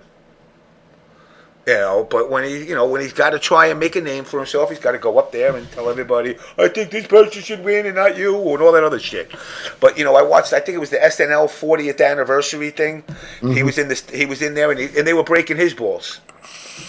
Like, oh no, don't come up on stage here, please. Shit like that. And he was laughing at it because he knows. And again, it's we need to we in order for this community to grow. It has nothing to do with misogynistic ways. It has nothing to do with girls getting hit or people getting fucking bullied. It has to do with you as a person knowing what you know is right versus what is wrong. Mm-hmm. It's not a political thing. It's not a gender thing or a sexuality thing. Listen, if 2 dudes want to knock boots in the bathroom, I'm gonna intervene and go, dude, go get a room. Yeah. But I'm not going to tell you don't knock boots. That's disgusting. I don't believe that. God's going to come down here and burn you to ash. No. I'm just going to tell you, do the right thing. And that's something that this scene, look, you know how many people that I've held up, for 2 hours outside a fucking lobby or at an event that was so shit-faced that I was like, yo, I'll tell you right now, there's been a couple of broads that I've held up. And yes, he said broads. He's so fucking misogynistic. A couple of broads, 16, 17 years old, that got shit-faced. That are, I'm like, yo, dude, like, you know, did you fuck her? No, I'm not a scumbag. She's trash. She's destroyed. Why would you want to take advantage of something like that? Listen, if I fuck a chick, I want her to be like, oh my God, you are the biggest cock I've ever had in my life. It was the best fucking thing. My eyes came out my ears just like you said were going to happen. And I want to fuck you again. And I'm like, all right, cool. Yeah, the more coherent, the better. You know, but, you know, girl game I was picked on, and I know how bad I felt. Have no idea why you would turn around and cause the same pain. Exactly. And that's one of the things that I don't understand. Listen, you know, everybody likes to say, oh my God, Jimmy's like the fucking mafia. Listen, people picked on me. Yeah. Until I pushed back. Mm-hmm. And where most people, you know, you always hear about that one story of like the dude that like, you know, he's picked on every day. And then one day he punched the guy and he knocked the guy out. No, I wish my story was as passive and glorious as that. Mine kind of went like I had the guy, the guy held me I held the guy in a headlock. He bit me in the back. So I took a chunk out of his leg and bit about a 6-inch chunk out of his leg. And after that, everybody thought I was Dracula and they didn't want to fuck with me. They just said he's crazy. There was another kid in our school when we were growing up. And again, guys, keep in mind, this is the 80s. He was one of these, I guess he was like one of the original emos. You know, the trench coat wearing, you know, in the 80s we weren't really doing the trench coat. Oh, motherfucker was wearing a trench coat was the Undertaker. The dusters. You know, so he wore a trench coat, but he also walked around with a cane for no reason. Yeah. And people were always like, dude, like a cane, really? But he was a quiet dude. He didn't bother any. But amongst his clique, he was like the clique's tough guy. Yeah. But he didn't bother nobody. So the one of the drug addict and the jock steroid tough guys, bullies, should I say, decided to pick on this dude. And they started beating the shit out of him in a Chuck E. Cheese, nonetheless. And the kid kept getting up. Now, it was 2-on-1, and they were beating the piss and snot out of him. Yeah. If you're going to fight somebody... Wait, it gets better. So, the turnaround, I take the guy's cane. They're beating him over with the cane. And this looked like something out of a WWE story. Because the motherfucker kept getting up. Yeah. He pulled the Undertaker. And eventually, they stopped. They were like, yo, this dude ain't stopping. And he was bloody all over the place. And he kept getting up and kept getting up and kept getting up. Eventually got his cane. Did the Undertaker walk and chased him down and shit. And they walked away. He got each one of them. What wound up happening, again, here's a rule for bullies out there. I don't know who's familiar with Long Island in the chat, but Tri-County Flea Market. Mm-hmm. What had happened is one of that kid's friends confronted one of the bullies, and the guy, of course, you know, again, got in his face, and I'll kick your ass. And the guy decided to put a knife in his fucking heart. Ooh. So a bully got stabbed in the chest and died. Ooh. And of course, you know, there was groups of people in our town. He was such a nice guy. I'm like, no, he was a fucking bully. Yeah. You live by the sword, you die by the sword. But reality is this, that kid's life is wrecked. That kid's dead. Over what? Over what? Some kind of imaginary line of toughness? That, you know, your superiority over somebody? You know, that's why, like I said, people need to understand when it comes to gaming. This is gaming. God forbid somebody dies over games. Mm-hmm. For what? An Evo medal? You know, what is the ultimate cost? Where you could say, wow, you know what, we gotta police ourselves. And that's where we are. Yes, Tri-County is a cesspool. You know, but, you know, again, it's like, this is where the bully mentality needs to end. And we need to end it on our own. Not on the level of a bunch of weaker kids telling a bully, hey, we're not going to take it. People just being able to be honest to themselves. You don't have to be honest to me. You don't have to be honest to Steve. You don't have to be people in the chat. Be honest with yourself. You were bullied. Remember that before you bully somebody else. Remember how shitty it felt to have your kid sister come home and tell you that like 6 girls were fucking pulling her hair and spitting in her face. And now you want to go beat the piss and snot out of them, but you can't because they're girls. You know, and it's like, you know, my sister got bullied as well, but the advantage was she had me and my brother to beat the piss and shit out of her growing up, and we taught her how to fight. And again, it changed everything when you turned around and all of a sudden, you know, you call a girl a fucking scumbag and all of a sudden she's punching you in the fucking face. Well, going to Ronaldo's comment, I mean, the best part of me being bullied, one, is it kind of toughened me up a little bit, but two, the minute I started I realized I could stand up for myself. And that's when I actually started getting into boxing. I boxed as a kid. I said to myself, you know what, one, I got a hard head, and two, I'm not afraid of you, and I'm sick and tired of you not only doing this to me, but doing this to the other people. You know, some of these kids just couldn't take it. I watched them break down. We had this one kid. And the great ending to this story was I saw him one day about a year or two ago, and he said, you know what, I was fucked up. He goes, I apologize. I'm like, he goes, I called up a bunch of these guys I fucked over, and I apologized to them too. I'm like, you know what, I'm glad to hear that. And he fucking turned it around. But one day we were at a birthday party right around the block from my house. All right, and this one kid just wanted to leave. So he basically stood in, you know, in his way, wouldn't let him go home. Just wouldn't let him go the fuck home. All right. I grabbed the kid. I pulled him aside. I said, let me take care of this. I said, you know, I'm not going to throw out his name. But I said, you know what, bitch? You know, there's not going to be any more of this. And he's like, what the fuck are you going to do about it? And I laid him the fuck out. And I'm like, you know, and basically it kind of humbled him in a way. Because he was exposed as being, you know, as not being a lot of guys who pick on people aren't as tough or as strong as they appear. And they just prey on the weak. They prey on the weak, and it's not right. And you do realize it. It's funny how much you realize how much this shit sucked and how wrong it was when you grow up. Oh, yeah. I mean, I had a kid, I shit you not. He was the epitome of Johnny from the Karate Kid. Looked like him in everything. Had that fucking white-looking blonde hair parted in the middle and shit, or to the side.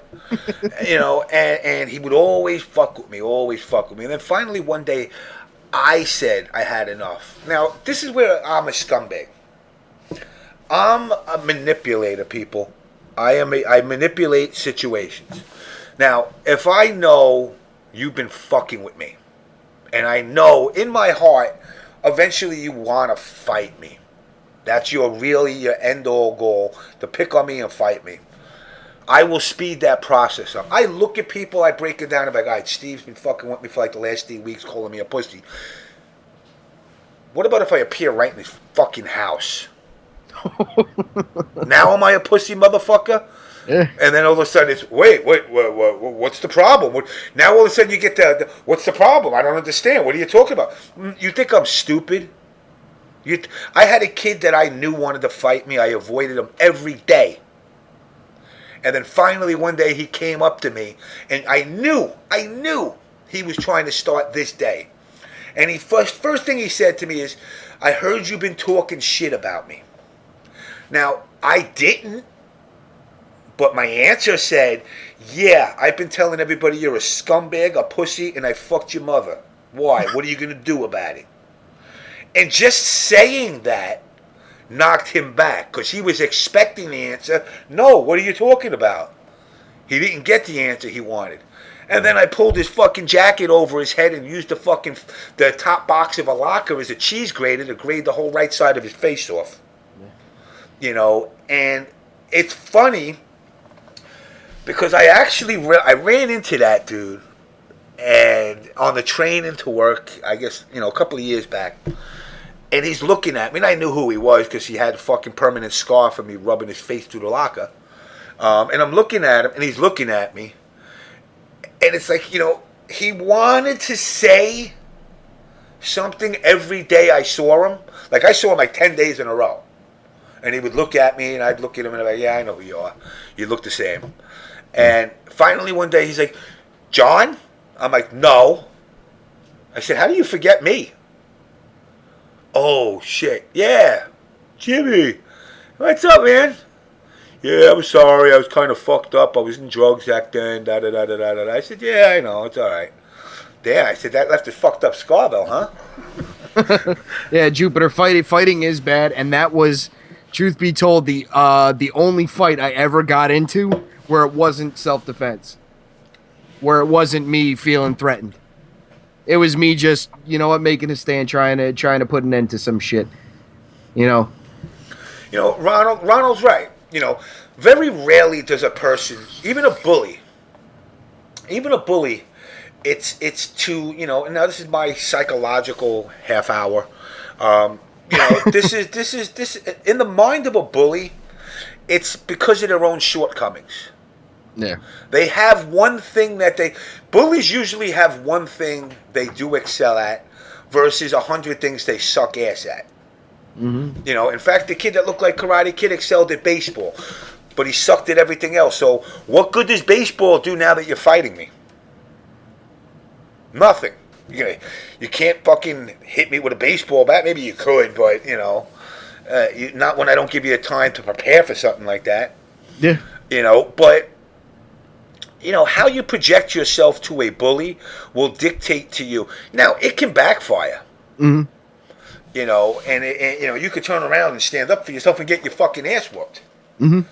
But how you answer yourself and hold yourself after that is what dictates to you whether you're going to become the bully, become the victim, or become somebody that they have welcomed in their little alpha pack. Yeah. You know, now I've been hated, you know, and this is the funny part, and it's reality. I've been hated my whole life by kids growing up. I had no fucking friends. None whatsoever. But now every clique would turn around and they would allow me to hang in their packs. Mm-hmm. But it was the, oh shit, we're going to have a fight. At least we got Jimmy around. Yeah. So I basically bought myself a role by beating people up. Yeah. You know, well, everyone fights, but when I finished high school last year, I wondered what 100% them were for. You know what, Jupiter? Believe it or not, you know, and you're younger, so you're part of this Generation P. Not everyone fights. I know people to this day in their 20s and 30s that'll say, I never had a fight in my life. And I'm like, what? I said, I fought from first grade all the way up to fucking, you know, second year of college. Yep. My last fight was, how long ago? My last fight was, I believe, let me tell you about my last fight. My last fight, and this is funny because I haven't had fights in a long time. And it was funny because I got my license suspended and I was driving, and it was myself and my wife at the time. Ed, see, there you go, perfect example. He's never had a fight. You know, so here I am, and I'm driving down Hempstead Turnpike, for all you that know it. And apparently, I think Girl Gamer knows it well. Hempstead Turnpike, where the Wantor Parkway overpass, over by Tri-County, where Cozy Mel's, or whatever that fucking, the borderline of East Meadow and Levittown. So I'm driving in the middle lane. Now, before I get into the middle lane, me and my wife are on the side of the road. Now, my wife is driving. I'm just the passenger. And we're at the light, and it's a dude, you know, probably in his late 40s, maybe his early 50s, with his wife and kid. It's a Saturday morning around 11. Edge, how old are you? Generation P is the pussy generation. See, Generation X, Generation Y, the baby boomer generation. You guys have become Generation P, which is the handout, or the pretty boy fucking, the pretty boy generation. But anyway, so now I look out my window and I see this guy, like, giving my wife looks in the driver's seat like you're an asshole. Now keep in mind, we're in two lanes that turn left. It's a red fucking arrow. You can't go nowhere. And the guy's giving her looks, and the light changes, and my wife goes to get, and he cuts her off. You know, so she cuts her off, and he drives past me, giving me the finger. So I gave him the finger back. Now we pull up to the light. He's actually in the right lane, about 3 or 4 cars behind us, and we're in the center lane. And the guy starts getting out of the car, walking towards our car. And now, of course, my wife at the time is like, what are we going to do? I said, just relax. And she goes, why are you getting out of the car? I said, for the simple fact I don't want to see you get shot dead. What do you mean? I said, I'll explain later. So I get out of the car. And now the guy's got his wife and his 2 kids in a fucking minivan. And he's fucking swinging. Because you guys expect everything handed to you. That's why, Jupiter. Not you particular, but just your generation. We'll get into Generation P in a minute, Jupiter. Jupiter's good people. Yeah, no, Jupiter's good people. I'm just saying. I mean, it's unfortunate you're a victim of your being born in this generation. Not to mention, you know what? I don't see a lot of kids picking on Jupiter because he's a big dude. He's a big dude. Yeah. So now I'm sitting there. I get out of the car, and I'm telling the dude. You know, the guy's like, I'll fucking kill you while you're driving like a fucking asshole. I'm like, well, first of all, idiot, I'm not driving, as you can see. Second of all, do yourself a favor, just go back in your car. There ain't nothing to do here. You got your wife and kids. And then I gave him, again, this is where I'm a manipulative, maniacal fuck. The next line I said to him was full intent on purpose to fight him, not defuse it. But people get it twisted. I said, go back to your car. I don't want to fight you, nor do I want to embarrass you in front of your wife and kids. Because if your son sees me punch you out, he will never respect you for the rest of your life. And fighting words. And he went, what? Now he starts swinging at me, and I go to him, stop. Again, I'm not, he's all squared up and doing some kind of windmill punches at me and shit. And I'm like, dude, motherfucker must be thinking he got a fighting lesson from Bugs Bunny or something. So he's swinging at me, and I go, all right, I'm going to give you 3 chances to hit me before I knock you on your fucking ass. He went, what? I said, I'll give you 3 chances. Now, at this time, there's other cars, because we're now blocking traffic. We're on the middle of a fucking 3-lane road. Hempstead Turnpike's not a small road. And there's other people already calling the cops, and other people saying, like, dude, just get back in your car. And one dude even said, like, about me, he's like, dude, he told you to leave, that there's nothing going on. But you keep pushing it. And now this girl turns around, and she says, just let him walk away, please. I know you're going to knock him out. And I'm like, I'm not knocking nobody out. So now he starts walking back to his car. My wife turns around, she sticks her head out of our car and says to me, are you okay? My response to my wife was, yeah, I'm fine. It was nothing. This guy stops dead in his tracks of walking back to his car and says, oh, I'm nothing? Oh, I'm nothing? And starts coming back at me again. Now I'm going, you got to be fucking kidding me. This was over. So now I give him 3 straight out shots. I said, go ahead, hit me. You missed. Okay. You know what? I like you. Take 2 more. Takes 1. He takes the next one. As he finishes up with the next one, I give him a headbutt right into his nose, knocked him right out on the fucking floor. His wife comes running out of the car. The kids are screaming in the car. My wife's screaming at me. The cops are pulling up. Everybody that's watching is laughing at him. And all I'm saying, I'm pointing to him and saying, I told you not to. You should have just left. Now, not only that, you're going to get in trouble. I said, get out of here. So now, I'm standing again, keep this in mind. Now, I'm standing in the middle lane. He gets back in his car. As he gets back into his car, and I'm talking to one of the guys that was driving over there, the guy turns around and tries to hit me with the car. As he tries to hit me with the car, I punched the mirror on his car right off his van. Oh. So now the mirrors dingle down the street. He stops the car. He gets out. Now he's got the mirror in his hand, and he's swinging it at me. He throws the mirror at me. When I tell you I could never repeat this again, that it was straight up fucking luck, he throws the mirror at me. I'm, like my typical Italian talk that I do, I'm talking with my hands. I had put my hand up, caught it, with my hand as I was talking and just whipped it back and hit him with it.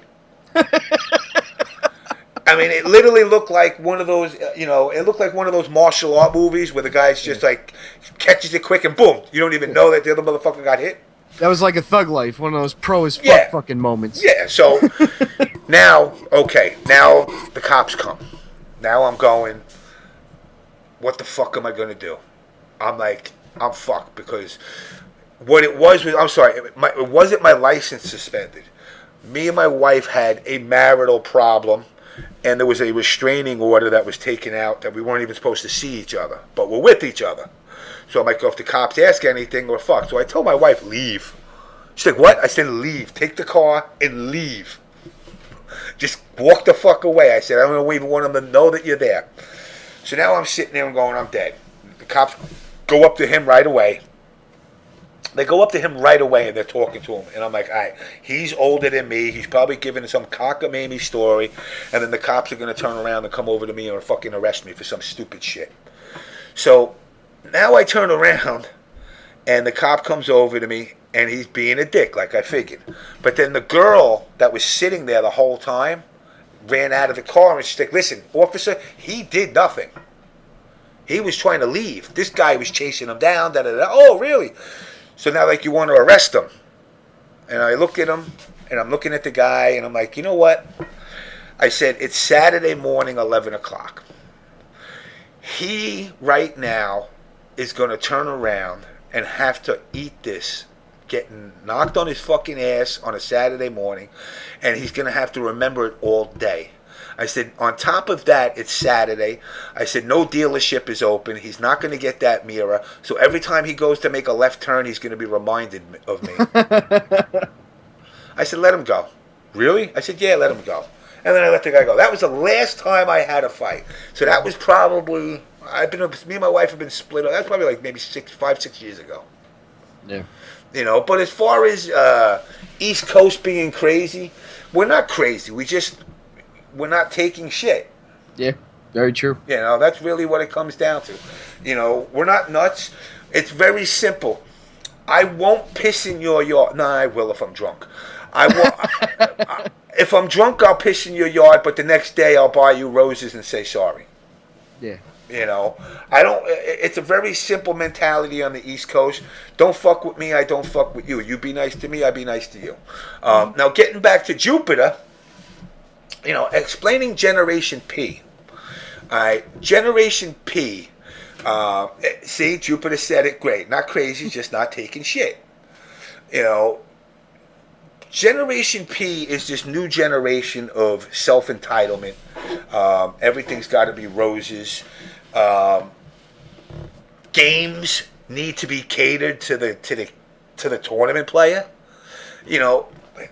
I know you're an Injustice guy, and I respect the game.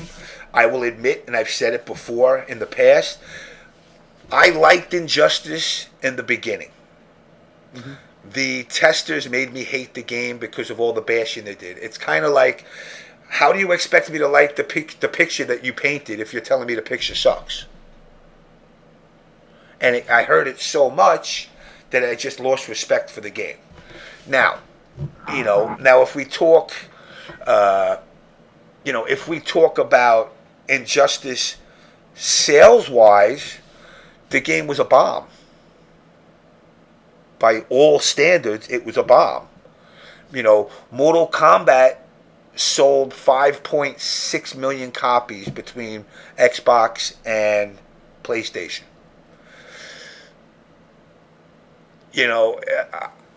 Injustice sold literally almost 2.5 between both systems.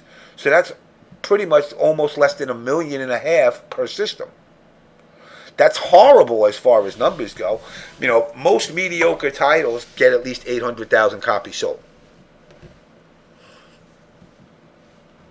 And Collusion, I'm not saying the game, the aura of the game isn't a great thing. To bring people to the community is a great thing. I'm saying the sales of the game hurt it. It did not do well. contrary to belief. Now, one of the things that people are talking about with MKX is the microtransaction. Listen, I'll tell you this right now. The Wrestling Immortals game that they did, mobile games do well. Yeah. Because they're free and people pay more than the game's worth by buying energy and all the other bullshit. The microtransaction stuff, is what makes and breaks these games. But, when you go to these to the consoles, I don't know how microtransactions are going to do. If they're talking, I'm hearing rumor of microtransactions. So, you could buy fucking fucking Ermac some shoes, buy him a pair of Air Jordans or whatever the fuck you want to buy. They had it in KI. I think it's doing pretty well in KI. They have it in like 2K, NBA 2K, and Madden and whatnot, where you can buy booster packs and whatnot. And I'm sure they do pretty damn well with them. What's up, Sarvit? Because that whole thing, like, what, you just want everything given to you. Well, for $10, you could be a little bit better than you, and whatnot. People just like the easy way out. I find it fun when they make it harder for you to earn it than it is to actually just sit down and buy it. Yeah. I love that little task. I mean, Jupiter, again, it's not. I mean, I understand. I know that you understand that. You're one of the more humbled guys in this community. And believe it or not, before I get, I'm not even talking about like Pig and 16-bit or any of that shit. I'm talking about just the overall aura of TYM. And again, maybe partially my fault because I come off sometimes as a real dick with people there. But I'm gonna redo it, Sarvitz. I'm gonna be redoing the show. As I stated earlier, Dark Natus is not part of the show no more, so I'm gonna do a total revamping of everything. He just took off for real life stuff. But nobody wants to come to a website to get told they're a jobber or they're irrelevant by somebody that doesn't place anything anyway. As if placing in any position in a tournament has any bearing on the community as a whole. Mm-hmm. When you look at like a community of people like Yankee fans, you're not a better Yankee fan because you actually paid fucking $20,000 in the winter to go to spring training and hit batting practice with Mariano Rivera. That doesn't make you a better fan or a better part of the community. It just means that's something you chose to do. Yeah. And if it's like, right now, me and Pig have officially spoken. We have we'll call it a ceasefire. You're a rich Yankee fan. Yeah. That's all you are, is a rich Yankee fan. Yeah. Exactly. Yep. I'm a broke ass Yankee fan. I'm a non-existent Yankee fan. Fuck the Yankees. I'm glad fucking A-Rod came down there and disrupted shit. I was like, yeah, go down there. I never liked that asshole. I never liked him. I never liked him or Jeter. I always liked Derek Jeter. Bucky Dent was a better shortstop. I just like the fact that guy could go out and he did it the right way when everybody else was fucking up and getting in the tabloids. Dude didn't marry anybody. So he just stuck his dick in whatever he wanted. You got to respect him for that. Oh, yeah. He played the game right. He fucked so much ass and looked like a fucking pristine virgin. Like Hold on. Jupiter, I'm not saying you. Again, this isn't directed towards you. I'm not, you're part of that generation. That doesn't mean you're doing it. No. That's just saying your generation is the ones that pull shit like that. Our old school generation was, I want to fucking play you. I don't want to play you. Well, then fuck you. Then I'm never going to talk to you again. And that's it. I just won't. You're, in my book, you're dead. Excuse me. I'm not going to turn around and start making threads. Yeah. Saying, man, Steve, what a pussy. I challenged him and he backed down like a bitch. I'm not going to make some self-promoting video of, my return to MKX. Yep. You know, if that's going to happen, let somebody. You know what? I got to do it. I'm going to play this video. I'm going to find this video right now. This, you know, and believe it or not, it's funny because I like the guy and he's trolling. But it's there comes a point where you just got to be like, wow, really? Let me see if I can find this thread.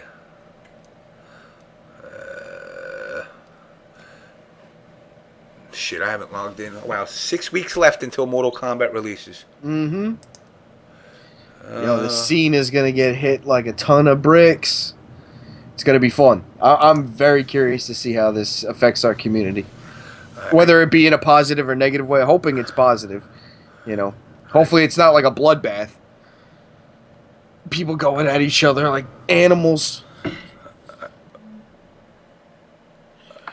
Alright, let me see if this is it. I think. Is this it? No. I'll find it. Bear with me, people. This is actually, you know what? Every once in a while, somebody in my book deserves airtime, even if they don't want it. Mm-hmm. And this video, and you know, again, actually, I got to get 2 videos. I'm going to explain it once I find the fucking thread. Here we go. Let's go look at him personally. Again, I don't condemn the dude. I give him full props for doing this. Okay, here we go. Open the tab. I got to go through each one of these. So, you guys will get a kick out of this. But what I want you to understand. Yeah, they want you to explain it while you're looking for it. Yeah, I'll explain it. I'm going to actually grab it first. And once I grab it, then I'm going to explain it. Because what makes it the best... Come on, fucking open up. Explain and condemn. Yeah, so you'll actually understand where it's coming from. Okay, let me download it. I'll download it this way I can talk over it at the same time. It's actually, but again, like I said, it's fucking hilarious. You know, many people out there do what's called prop fishing. You know, and this dude epitomized it. But to be honest, I think he was joking. I just think that because he was joking and people know him, they're kind of a little bit all over the place. So let me find, believe it or not, again, fucking Cool Whip. Everybody thinks I hate this dude. The dude had the best fucking response. Where is it? Alright. So in a nutshell, guys, I'll play. But the other one's fucking 40 minutes long. I don't want to get into that. Dink did a Kung Lao gauntlet at SoCal Regionals. So, alright, let me load the video. Mute your mic. Yep. Alright. I'll explain this, guys. Basically what it is the MK community has a player by the name of Shudinky Dink, and they're talking about who's the best Canadian player. Oh, wait, I fucking deleted it? Nah, come on, you motherfucker. Yeah, hold on, I fucking deleted it like a dumbass. Alright. I thought I downloaded the whole thing. Oh, wait, yeah. Yeah.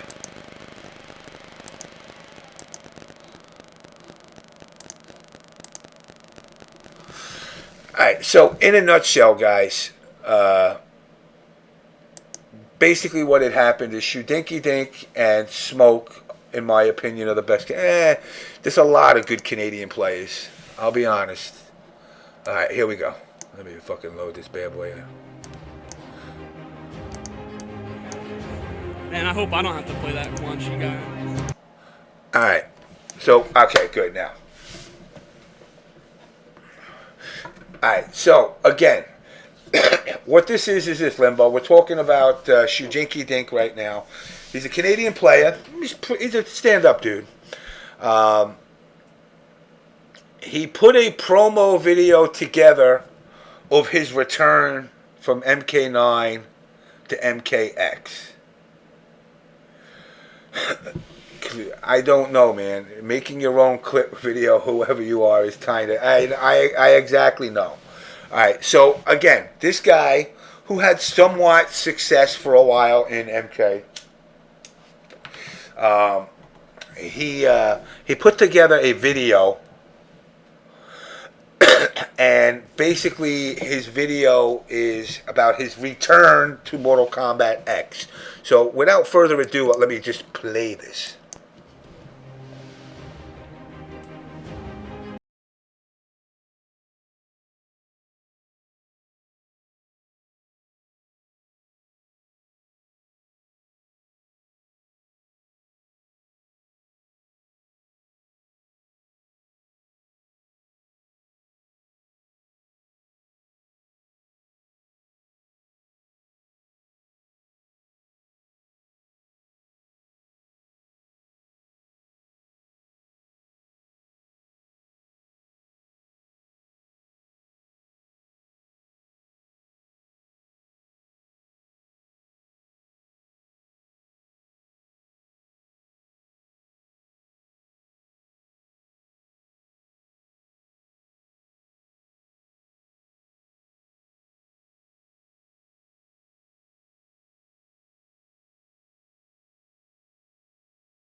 Yeah, no sound, James. Oh, my bad. Yeah. Basically, you know, again, he's not prop fishing. I think he's joking, but you know, I can't see anybody really being serious about it. I mean, he even made a comment in the chat, in the thread, saying, "I didn't do this on my own. Somebody else did it for me," which kind of made me say, you know, shut up, Limbo Dog, you fucking cock smoker. But basically, he said, you know, somebody else did it for him, which makes it even a little bit more wacky if he actually had somebody else do this for him. But then Cool Whip had put up a thread of him doing the SoCal Regional 2013 Exhibition Dink versus Kung Lao Gauntlet match, where pretty much every Kung Lao bodied him. You know, so I was like, you know, it's funny. I haven't looked at the thread in a while. Let's see what else added. Far point. Hiring a studio to make your own hype video would be far less narcissistic. All Dink needs now is to sell T-shirts with his face printed on them. I'd wear one. You know, but again, it's like I said, it's funny. No, I think Soup was one that put Quan Chi on the map. Yeah. Soup's got a great Quan Chi. Yeah. Furlise had a good Quan Chi too. Well, Soup was the Quan Chi. But Soup was the guy who put Quan Chi on there. And then we heard about Dink, and we're like, okay, so we got another good Quan Chi. But I don't. Again, this is. I don't think these jabs are intended to American players. I believe it's to the Canadian players. Is where his jabs are going, and that's that's the thing where you got Zaf, Jur, Honeybee now. Hopefully he'll do well. Mm-hmm. You got a lot in Toronto, a lot of players. Neo Russell, K Frog, shit. You even have Altair, fucking, if he comes back. No props for Outworld. Outworld did. Outworld didn't, man. Fucking Soup put fucking. Pat put him on the market. Yeah. B will suck. Yeah.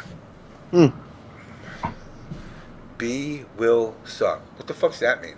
I think. He's talking about Honeybee will suck in MKX. You think so? I don't know, man. I think you put him on that reptile with that flash trait. Yeah. Yeah. He gave Sonic Fox a good scare at Brawl. Yeah.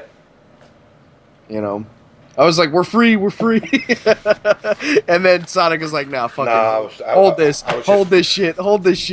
I'm the champ. And then he just took it to him. I don't know if he's going to suck. Again, I don't know who's going to do well, who's not going to do well at this point. Yeah, I think X-Smoke X is probably the best Canadian player. Yeah, I think he was. I don't know if he's still going to be. He's still bodying fools. He'll be good. Slayer is actually a good MK player. I didn't know that. Shout outs to him. I was watching him play. He actually was the first one to body Shudinky Dink in that gauntlet. Yeah, but Quan Chi versus Kung Lao is just not good. Not good for anybody. And Bio's another one. But it's like, again, let them have their, American players and to that one fucking Lebanese motherfucker, let them do their own battle. I'd love to see Bill be great in MKX. I'd love to see the return. That guy knows tech like it's nobody's business. I would love to see him come back with a vengeance. Well, I mean, again, let's discuss this. Testers being banned. True. Game comes out in April. 3 months. I say 3 months. They've tested the game for 2 weeks total. Yeah. So you say 3 months? Or I say 3 months. A minimum of a month. I say 2 weeks. 2 weeks. Okay. 2 weeks, which basically we'll say the first month the tournament comes out. Winter Wars is probably one of the most successful Canadian players. But again, we kind of took him Detroit, and when he moved to New York, so he was a New Yorker apparently, even though he went back to Canada. But I think a month for the testers is sufficient. What tournaments will they be missing after that first month? That I'm not sure. I think NorCal. Yeah. Is around that time. Because I just remember when Injustice came out, every single word coming out of chat's mouths were ban testers, ban testers, ban testers. Can't do this, ban testers. Limbo, I stated this before, and I will state it again. Now, I'm not going to go to TYM and go into the thread and tell you all I told you so. No, there will not be a demo.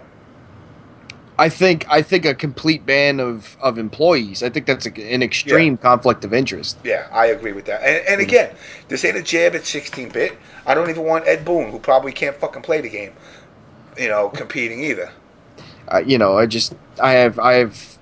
They can literally go. I'm not accusing Steve of doing anything like this, but they can literally go and say, "Hey, I feel like playing this character." They go into work. They try, I'm cool with this guy or cool with that guy, and have some work done. I mean, in the next patch. Yeah, you can the next have, patch can make you have a ton of scenarios that you can draw up. Yeah. Now, granted, okay. It's a conflict of interest, and I've described it equivalent to this. It'd be like the girl who picks the balls at lottery, and magically her mother is the one that won. Yeah, exactly. Now, she might have been very honest and just picked the fucking numbers, but it's very suspect. And as a game developer, you don't want to be labeled as a company that, you know, says they support the offline community in the tournament scene and start sending out an assassin to collect money, especially if they're putting the money in. Yeah. It's just a bad look. Testers make the game look good early on, though. It's irrelevant. Yeah. You're not, you know, it doesn't, testers can make the game look amazing. That don't matter. It's not about making the game look good. People are not going to these tournaments to if people are going to the tournament, they're not going to see if the game looks or plays good. They're going to compete. Yep. And they're going to compete on an equal footing. Now, again, it sounds mean, it sounds cruel, you know, and like you said, most companies do not allow. Look, Combo Fiend doesn't compete in Street Fighter no more. Mm-hmm. You know, and it's like you gotta actually, yo, fucking Napalm, you're back, huh? You know, it sucks, you know, but it's the price you pay to be a tester. You know, yeah. I feel bad. Like, even like, I know 16-bit's young still, and again, you know, to quote people, stop calling me the big old man that picks on little kids. I'm like, listen, 20 and 30 years old, you're not a kid no more. No. I'm not picking on kids. I'm not picking on 9-year-old kids. But I'm saying the reality is, it's like, look, you gotta make that conscious decision between your career and playing games. Yeah, you got into that discussion. They'll give up the career for the title. That's scary. You're right. It was scary. It's scary. It's crazy. But I think, like, you know what? A month sounds about right for testers, and employees banned. Employees can't compete. Yeah, you know, and that's something. You know, again, it's limbo. If you don't get bodied, that's a blow up on them. And you know what, Wizzleman, you're right. And I've had some people say, "Well, I want to play them. I want to body them." Okay, I understand that, but if it doesn't work out that way, now you're going to have a lot of people. You know, there's been players I've seen on Twitter that said, "I'm not traveling to tournaments for 6 months." Yeah. Until people catch up. You know, and that hurts the scene. Yeah. You know, where you would normally get a new game release in MKX and people get hyped to say, "Oh, I'm coming to fucking NEC." Like with you, Detroit, when you came to fucking, I think it was NEC, and you proceeded to body everybody with Shang. Mm-hmm. The online warrior out of nowhere. You know, well, he wasn't online, but... I'm just saying, like, I love the online warrior out of nowhere that comes in and finally hits a tournament. And it's like, bam. You know, I just think, you know, testing, I don't know if they're going to gain much in 2 weeks, but it just seems not unfair. It's not a matter of gaining much. It's a matter of allowing everybody else that little time to feel more comfortable about competing against these people. Because again, keep in mind, you know, I know a lot of California players that said they're not coming to the East Coast where, you know, beginning of this year, this is where most of the tournaments are going to be. Yeah.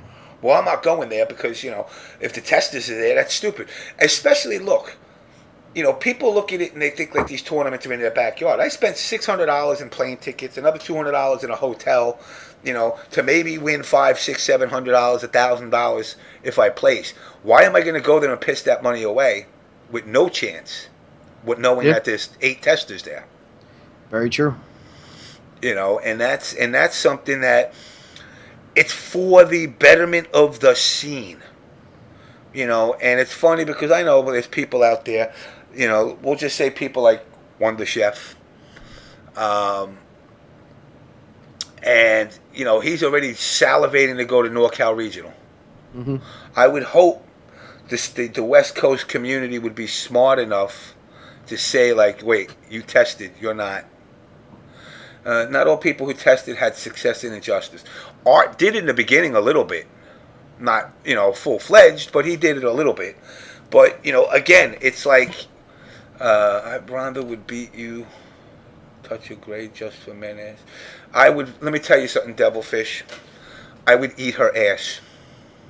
And I would eat her ass right after that 14-second choke out. She wouldn't even have to take a shower. I'd be her bitch. The on-ass show. The on-ass show. You know, testers playing is unethical. You know what, Godzilla? You're right. Well, what are they really testing? I mean, usually they come out with a bit of a patch right before the game is released. I'm assuming. I don't know much about developing. Yeah, there'll be a first day patch. So they're not necessarily up on it. No, I mean, there are reason. probably about like timing. You know, you're getting a decent feel for the game, but they're probably going to change a lot of it before they release it. Yeah, but they are the reason why it's changed, so they're going to know that going in. Very true. You know, I didn't think of that. You know, it's not a matter. It's not like they don't. The changes happen because of them. Yeah. You know, it's not like they see what they do and then they say we're not going to tell them, because once the changes are, they're done testing. At the point that they're done testing, there's no more patch coming. The patch is done and written, and they've actually played the patch. Mm-hmm. And then from that point forward, you're on your own. But up until that point, you're not. You know, so everybody maining Goro? No, I don't want Goro. Goro gonna play like shit. Gonna be like Shiva. I gotta stick with my Sub-Zero, man. I always mess with Ed. I said I always gotta train to be just a little bit better than your Sub-Zero.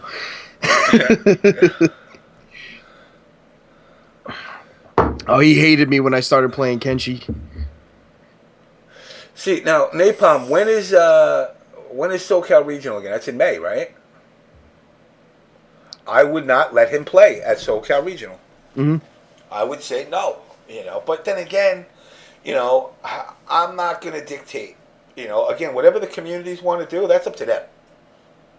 I just personally think it's an unfair advantage. That's all. Mm-hmm. And, you know, people are going to say, I'm not jealous. The fuck do I care what you place? I'm just telling you this. If your ass is going to an event from the East Coast to the West Coast and knowing you got fucking 6 testers that tested the game, I would suggest you not go to the event. Mm-hmm. Which kind of sucks because I support all the events, but I don't want you to waste your money. Yeah. You know, I would rather you come to an event where you compete, where you feel like you're on equal footing. Yeah. You're a little bit more lenient with your kind of suspension, so to speak. Limbo, I know everybody that's testing. I'm the all-knowing, remember that. I am the Illuminati's Illuminati. And you're right, it's up to the TO. But then I tell you this. Don't wait until everybody that's pre-regged to tell them, yeah, he's allowed to play. I want to know right away. Well, you got a month and a half. I think you need to make your announcements like now. Exactly. And that's something that you guys as a community need to push out there and go, look, you know, I want to compete. I want to come to SoCal Regional. I'm coming from New York. But if you have 6 testers there playing, I don't want to come. I don't want to waste the money that I would spend just to watch 6 other motherfuckers that have been playing together for the last 2 weeks to play each other again. I don't care how good it makes the game look. Mm-hmm. I'm spending money to get there. You know, this is one of the misconceptions we all suffer from, which is this attitude that somehow we're esports and somebody else is sending them there. Mm-hmm. No, see, PL and Junior did not test at all.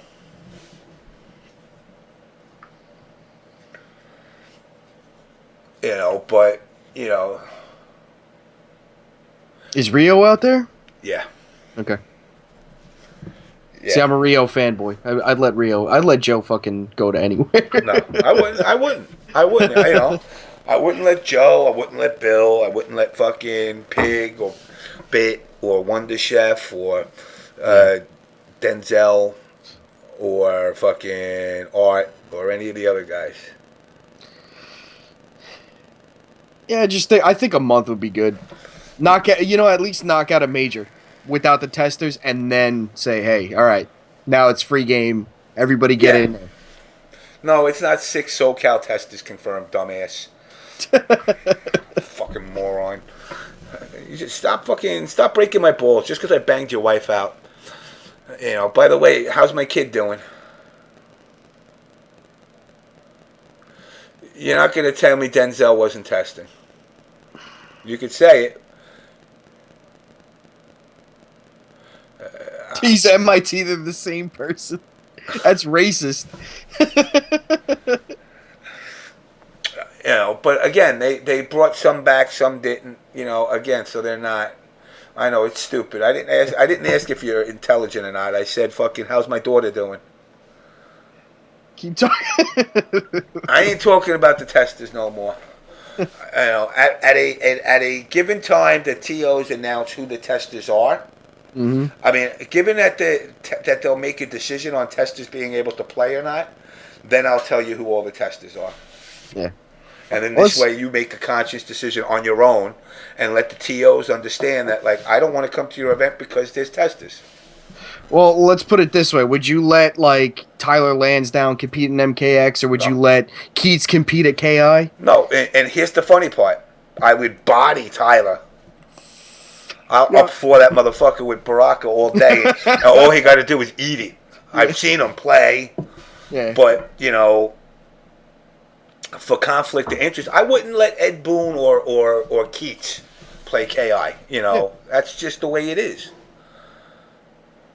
I agree. You know, and that's, you know, it's not to be mean.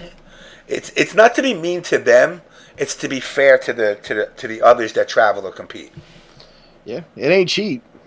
You know, exactly. You know, and that's what people are like. You know, I've had other people like, well, why don't you just shut up with this ban the tester? I didn't say ban them forever. No.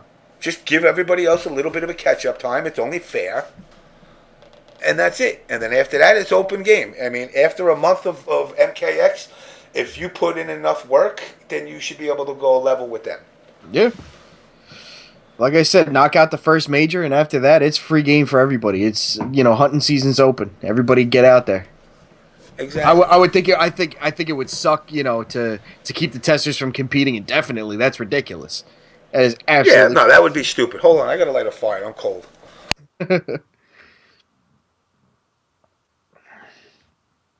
You'd like to see Paolo get top 8? I mean, it's like, why would you do that? Why would it's crazy. It's like having a politician work the voting booths.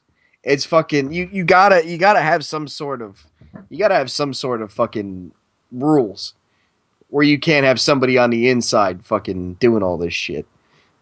It's ridiculous. Can we all agree Tyler Lansdowne sucks at fighting games? I mean, I just don't want to see drop combos in preview in reveals and stuff like that. You know, somebody who could get some combos up. You know, let's get that going. Do testers usually test games before release? Oh, how long? 2 weeks. James is saying 2 weeks, which is why I think a minimum of a month would be good. Damn, look at that fire in the background now. Damn, Yo. burning down the house. People are gonna be calling the cops like, yeah, we need a fire. We need a fire brigade over at Fire James' swat me. house in Levittown. Fire SWAT. I don't live in Levittown, by the way. Oh, so Shut up! Don't fucking start telling people where I live. I keep my undisclosed underground location with my EIB mic. yeah, Mark Levin in an undisclosed bunker, deep in the bowels. Yeah, but again, you know, I think a month is not too much. No, but they said, can we all agree that Tyler Lansdowne sucks at fighting games? Yeah. Yeah. Like I was saying while you were lighting the fire, I just, you know, when you're gonna have a reveal, don't drop every single fucking combo. It's kind of like depressing. I'm like, I want to see some intricate shit, because they are kind of like dangling all of this shit above your nose, saying, you know you want it, and then you see Ermac, you know, just dropping 3-hit combos. You need to put somebody up there that's, you know. Shout outs to Floral Park. That's like, we're Queens, but we still want to hold on to Nassau. No, I mean, I stress, it's nothing to do with singling out the testers. It's just it's nothing personal. It's not. Like you said, it's these people shelling out tons of money to make it to events, feeling cheated out. Yeah, that's a great way to kill off. MF Slayer. I remember MF Slayer was one that said that. Actually, he's like, I'm not going to go to an East Coast event, which he does go to. He does come to East Coast events to just get blown up because somebody else wound up fucking playing the game 2 weeks before me, and I would tell him not to. Yeah. Which is a catch-22 because in reality I'm like, yo, fucking, I want to see you go to as many events as you can, but then I don't want to tell you, well, wait a month until everybody catches up. Yeah. And you know what, Rotendo, you may say that, or Kirazin 77, you may think that. They do. Well, what's the point of testing? They're trying to find something fucked up and broken with it so they can fix it before they give it to people. So they're going to try to find... I think, you know what, they're going to hide a little broken tech. Listen, but you telling me, I don't care how good you are. What character is 16-bit main? Katana. What character is he main in MK9? Katana. What's his favorite character? Katana. So who do you think he's going to play when he tests the most with? Cassie Cage. No, it's gonna be Katana. Exactly. Absolutely. Pig of the Hut will say. I'm not saying testers, but I'm just saying examples. Pig of the Hut. Melina or Kenshi. Oh my God! Guess who's in the game? Melina and Kenshi. Mm-hmm. Rio is kind of a wild card. He kind of bounces around, but probably Melina, Kung Lao. Yep. Tom Brady. Sub-Zero. Slips. Scorpion. Arturo. Ooh, Reptile. Chris G. Reptile. Dink is going to be... Dink got tested. Yeah. DJT, no Cyrax. Mm-hmm. No Cyrax. But then again, Wiz Element Cam will be able to answer that because he knows he plays with them all the time.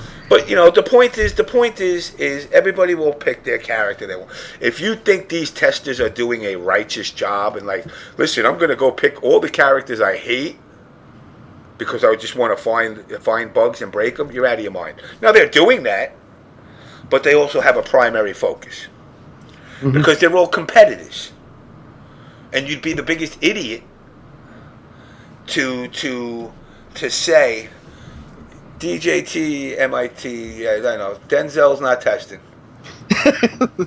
He's a troll. Yeah. Fuck you, Cam. Go fuck yourself. Yeah. If Cyrax pops up, though, I wouldn't be fucking surprised. No Cyrax. Cyber Smoke. No robots. No robots. No robots. The robots are all shut down and deactivated. Damn, that cyber initiative went down hard. Yep. But again, it's like it's not personal jabs at them. It's not the fucking. It's to make the people that are trying to compete enjoy the experience and want to continue it. Give them the time to catch up, and then say, all right, we're releasing the Krakens. Yeah. After a month, you had plenty of time. Yeah. You know what, Sarvitz? You're not the key to testing is all player dependent, and the fact of the matter is that most of these players that are out there nowadays that are competitors are not there to. It will only be one side. Well, I don't. You must have been dreaming. To sit there and say, like, basically what they're saying is break the game, and they walk out of the room. They don't say, I need you to play character A, B, and C, and I need you to play C, D, and E, and I need you to play F, G, H. They just say, yo, go play. And come back with anything you find. Mm-hmm. So they're obviously going to grab onto the characters they prefer. Absolutely. I would walk in there if they told me to test. I would pull up Sub-Zero. Yep. Absolutely. Yeah. Absolutely. And I will try to find everything broken with them. And you know what? To be perfectly honest, if I walked in there and found something broken, I might not tell them. I know. Like a lot of people. Because I want to go, and everybody wants to be great. Everybody wants to be good at the game. I don't know.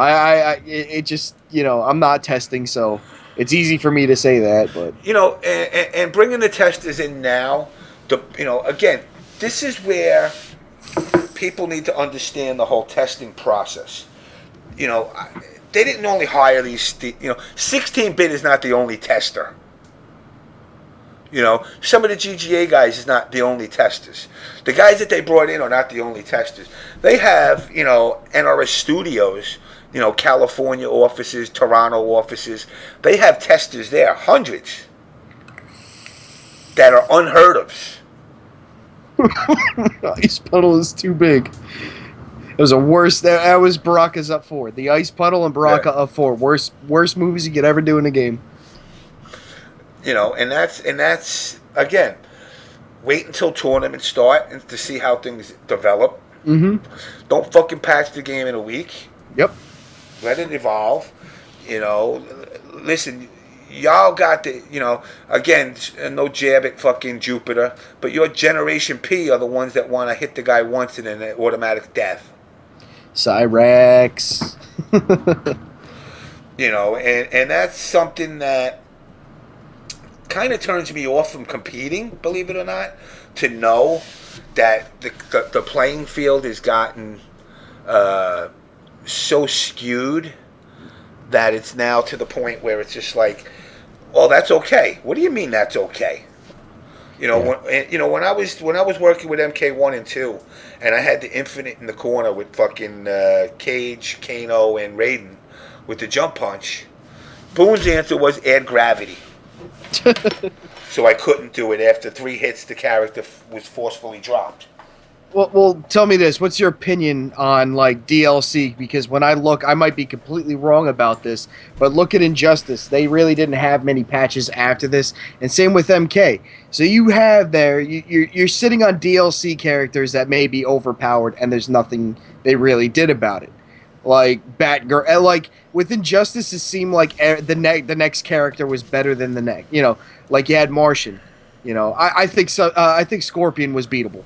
Everybody else may disagree, but I think Scorpion was beatable. Yeah. But that's neither here nor there. Martian was great. Batgirl, great. Scorpion, great. Zod, great. But that's also because those characters are very minorly tested. Less of a focus group, more of just get it on, just get it out. What's up, Ferris? So do you think they should revamp that? Because sometimes that, like Kenshi or Freddy. No, Ferris. It's not a bong on the table behind me. But like Kenshi and Freddy, or these DLC characters are pretty damn strong. So I'm thinking, either bring them out earlier or continue the patching. Make sure you work on these characters so they're not as broken. So I just want to bring more balance to some of these games. But then again, I'm a crying Sub-Zero player that gets bodied by 90% of the cast. So I don't know. I'm just going on a rant here. No, it's all right, And again, like I said, people got to understand that, For me, the only issue is traveling. People. Yeah. I wouldn't tell nobody to travel to an event where 8 fucking testers are there to collect, the $1,000 prize. And it's funny because people. There's certain people in this community that I don't know why the NRS people have this anti-Justin Wong sentiment. Oh, well, he'd get bodied in our game. Says who? Just like when I hear the MK heads on TYM telling the fucking the specific to Injustice players that, well, you're gonna get fucked because there's no block button no more. You don't know that, motherfucker. Mm-hmm. You don't know if I was playing Street Fighter for fucking 20 years or if I was just playing MK. You don't know if I can win with fucking block buttons or not. You gotta wait and see. Mm-hmm. But again, this negativity that gets spun on that site, and it's a lot of people. I mean, I you know what? Let's do a fucking let's do something fun. I'm gonna let everybody know what certain people think of me on the website. I'm gonna give voices to the voiceless of TYM. And they say some pretty fucked up things, dudes. Just a Takeda general discussion to that already? Damn, they're already talking about Takeda? Motherfucker you ain't even seen his playing yet.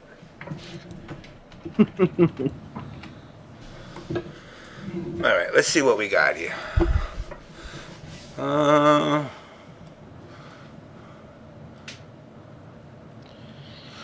Where is confirms? Oh wait, Ed Boon Twitter watch thread. Let's see what this says. Pterodactyl says this list is already fucked up. The web series says Kung Jing as being Kung Lao's nephew and not his son. I'm sorry I didn't get the family fucking relationship right. But I still got the character right. The rest of that is just basing things off what we already know and not actually anything substantial. Hence why anything that is already pretty much a lock is maybe or no. I gave my list and I'm right. Fuck you, suck my dick. That's right, I'm the best. He he he. I'll be a little arrogant pompous fuck. What is it, 12 for 12 now? Yeah. Yeah. Alright, here we go. It's pretty damn good. I got this one from Elder God. This guy attacks again, referring to me. You know what? Let me do this. Let me put it on the fucking stream. Fuck that. While I talk, let me put it on the stream. That makes it even better. Let's turn off Shadinky Donk. Okay. We're going to go through all my little... Let me do this one too while I'm at it. And bear with me here, guys. Let me switch over to this. I think I did the one. I think I did the 1S, right? Did I do 1S or 2 S's on this?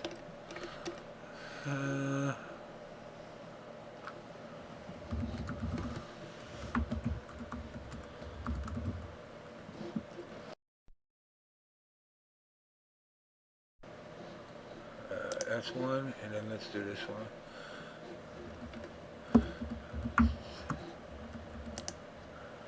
And this one's 2 S's there, so let me do 1S there, because everybody mixes up my name with either 1 S's or 2 S's, so. Because some of these people say such nice things about me. Like Bill Stickers wishing me death, telling people to murder me. I'm like, wow, it's really nice. Yeah. Oh, here's a nice one. Let's go to this one. Let's put a screen region in here. Edit screen region. First, let's put the chat in so I can have this saved forever. Because forever's a long time.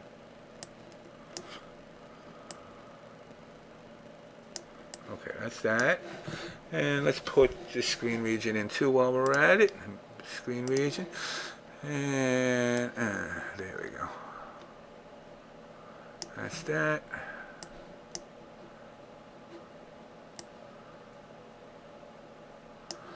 And image, screen set, screen layout. Let's undo that. Does that look normal? I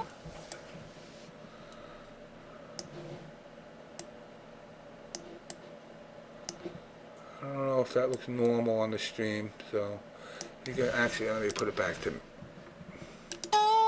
Come on, you fucker.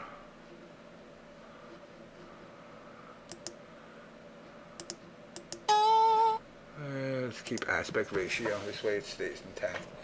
And let's put this down here. And while we're at it, let's add a camera. Add camera. Let's go to a different camera today. Let's go with that one. Different angle. Makes me feel important. Camera 1, camera 2. Camera 1, camera 2.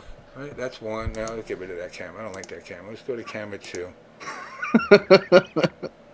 Cinema.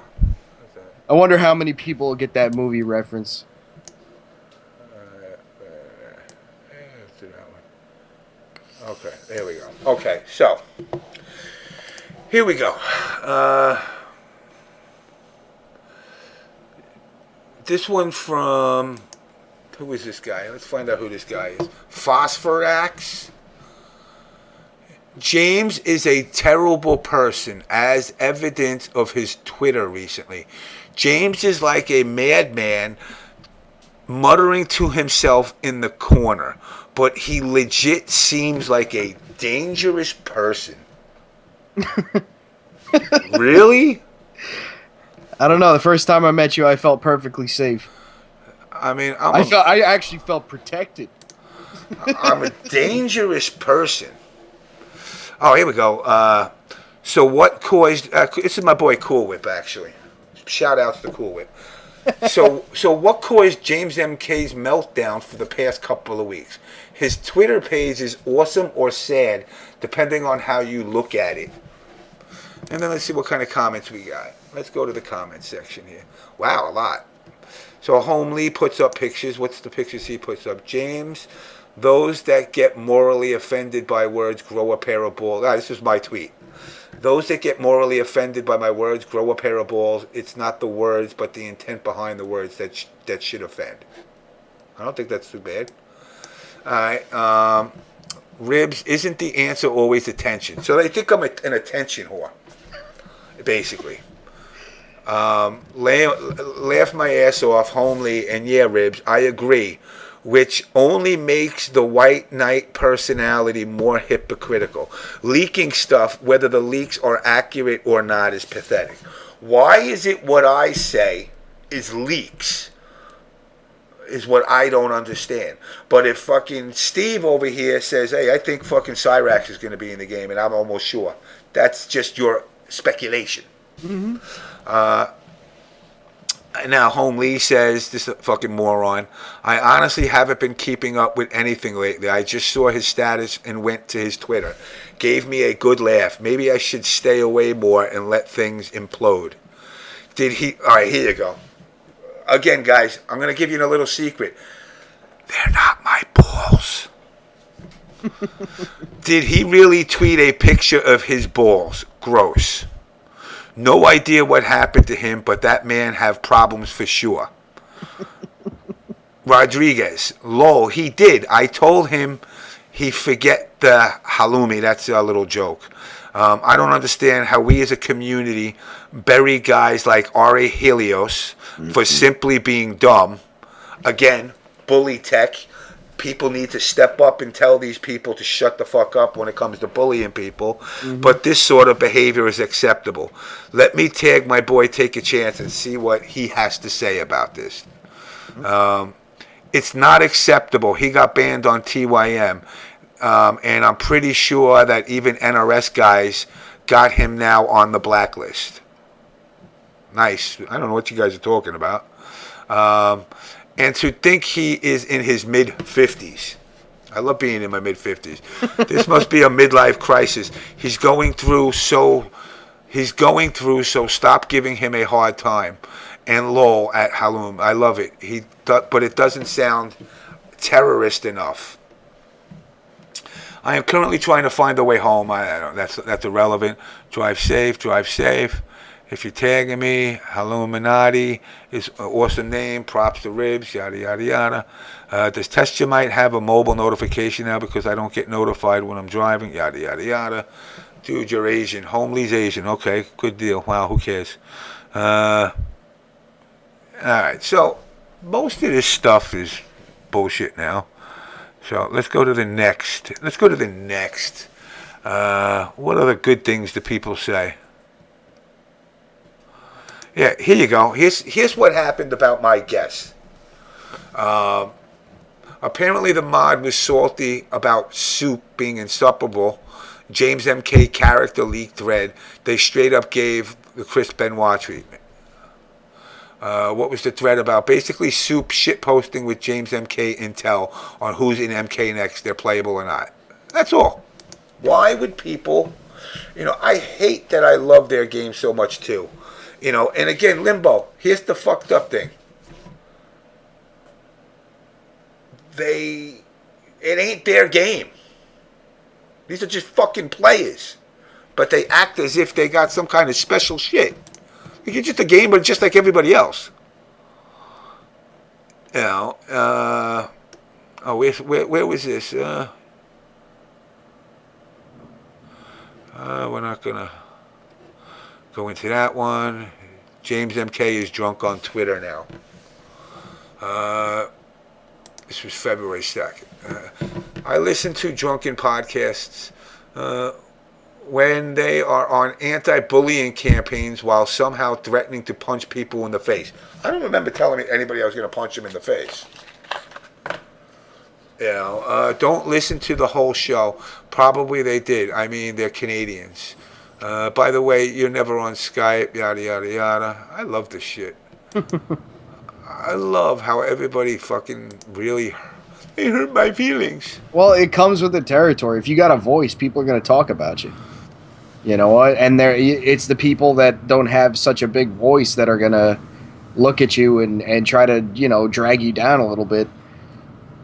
I think it just comes with the territory. You have a successful podcast. You have, you know, success within the community, and people are, you know, trying to take you down for it. But I have no complaints. I consider you just an excellent friend. I don't know what any of these guys are talking about. Yeah, I get baffled by the whole thing, too. I have literally no idea what they're talking about. This guy, True Fennec, says, serious, guys, every single piece of information James has posted could be 100% accurate, but it's not worth your time or frustration to consider it. Why? But it's okay to consider somebody else? Who the fuck are you? Again, who the fuck are you? What the fuck is a True Phoenix anyway? You know, I think that it's kind of a disappointment is so unavoidable of the game series that's been going on for 10 plus years. Again, here is where, you know, with new characters being introduced each so much, I built quite a collection. The only way to avoid disappointing fans is to be double the roster and size the half it's going to be. Now, I'm not bashing this guy, but like, it just goes to show you they don't even know the history of their own game. 20 years. Dude, we're in 2015. Mm-hmm. The game's been out since 1992. Mm-hmm. The lore's been going on a lot longer than 10 plus. It's going on 20 plus.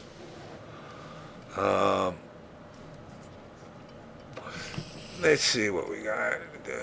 James MK. Okay, well then you could do something like DM someone all the information that you claim is true. They will not tell anyone and leave you. Right, yada, yada, yada. You'll be missed, maybe not. Oh, this is some swindle comes into the show. I refuse to believe that. No Kung Lao. And Big D doesn't believe me. Hey, I see this Twitter man, James MK, says a lot of things. See, now Elder God says something different. He says Fujin, Bo Raicho, Tanya, Cyrax, Sector, Serena, Lee May, Smoke, and Rain are not playable. Luke, Kenshi, Takeda, and Melina playable. Source, Fake, Troll Among Us, Leaker Man, I don't know. It's my guesses. What the fuck do you want? You know, what do you want me to tell you? You want me to break it down? I use calculative theories of mathematics and geometry and trigonometry in order to come with my decision. I just looked at the story. Yeah. That's it. Look at the story. Look at all the shit. Oh, shout outs to this. I didn't see this one. I got to play this. I'm going to play this one fucking quick. I like this fucking... This reminds me of... This is me. Story of my life. Where are you? Open that bad boy up. Yeah, we're going to play this. The highest standards of Chrysler. Here, mute you for a second while the commercial comes on. Yep. And while the grab a beer and hit the head real quick. Yeah, that's what I'm doing. Yep. Hey guys, enjoy the story of my life. Thanks, Swindle.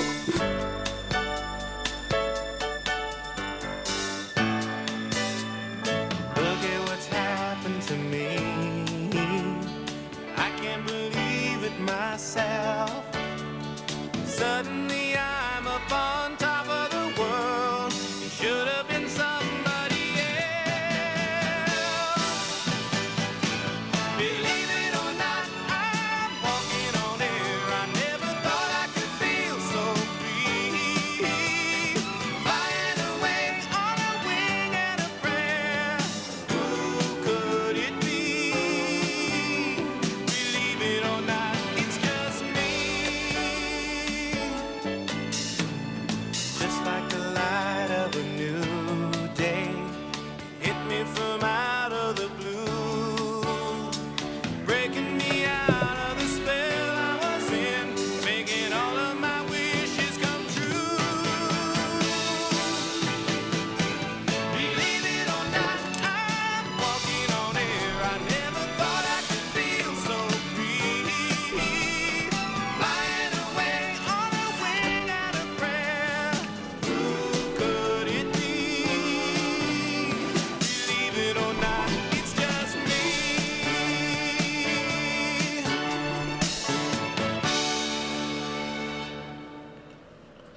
shout outs to Swindle.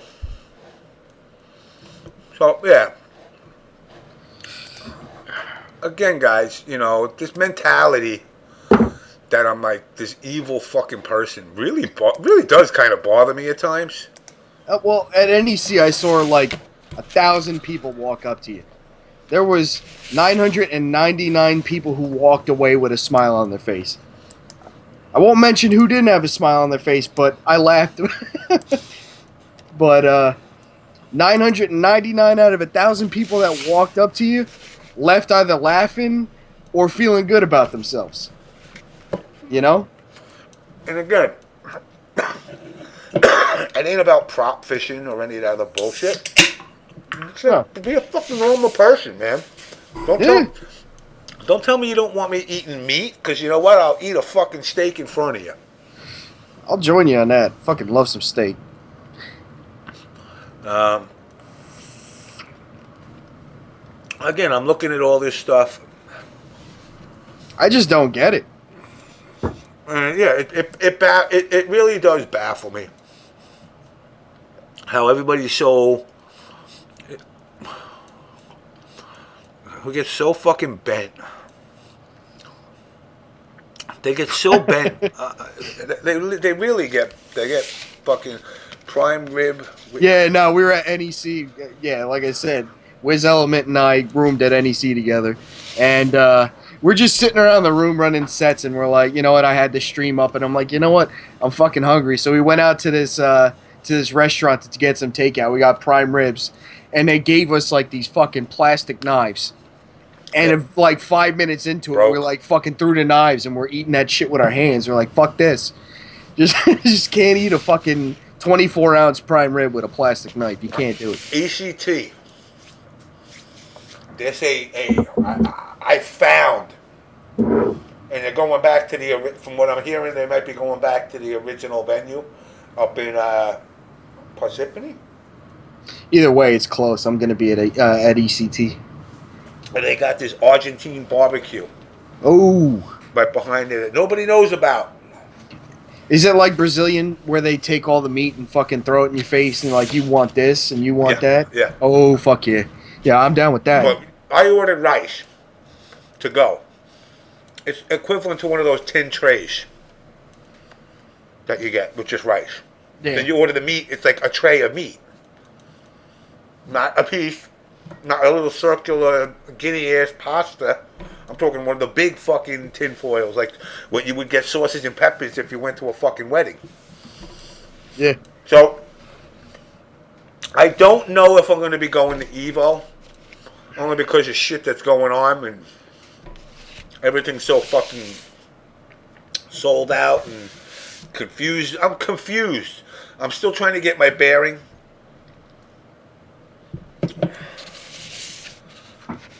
And violence recently changed his life completely around. It's being tested, fighting those demons from arising again. I will tell you this. Look at the things that are important to you. Mm-hmm.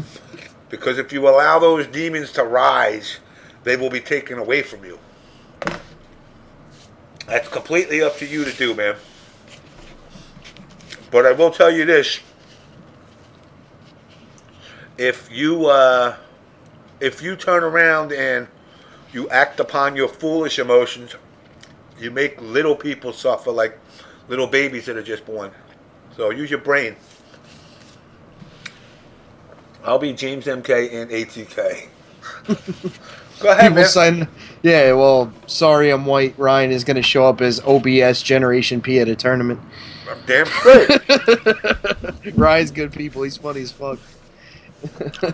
He's another one I met at NEC. Sorry, I'm white's good people. You know, it's funny. I'm looking at. He's doing that TCW with Aquaman. You know, that's another thing. I really hope that event that event goes well. Yeah, me too. I just hope people show up. Well, I'm traveling from Jersey, so.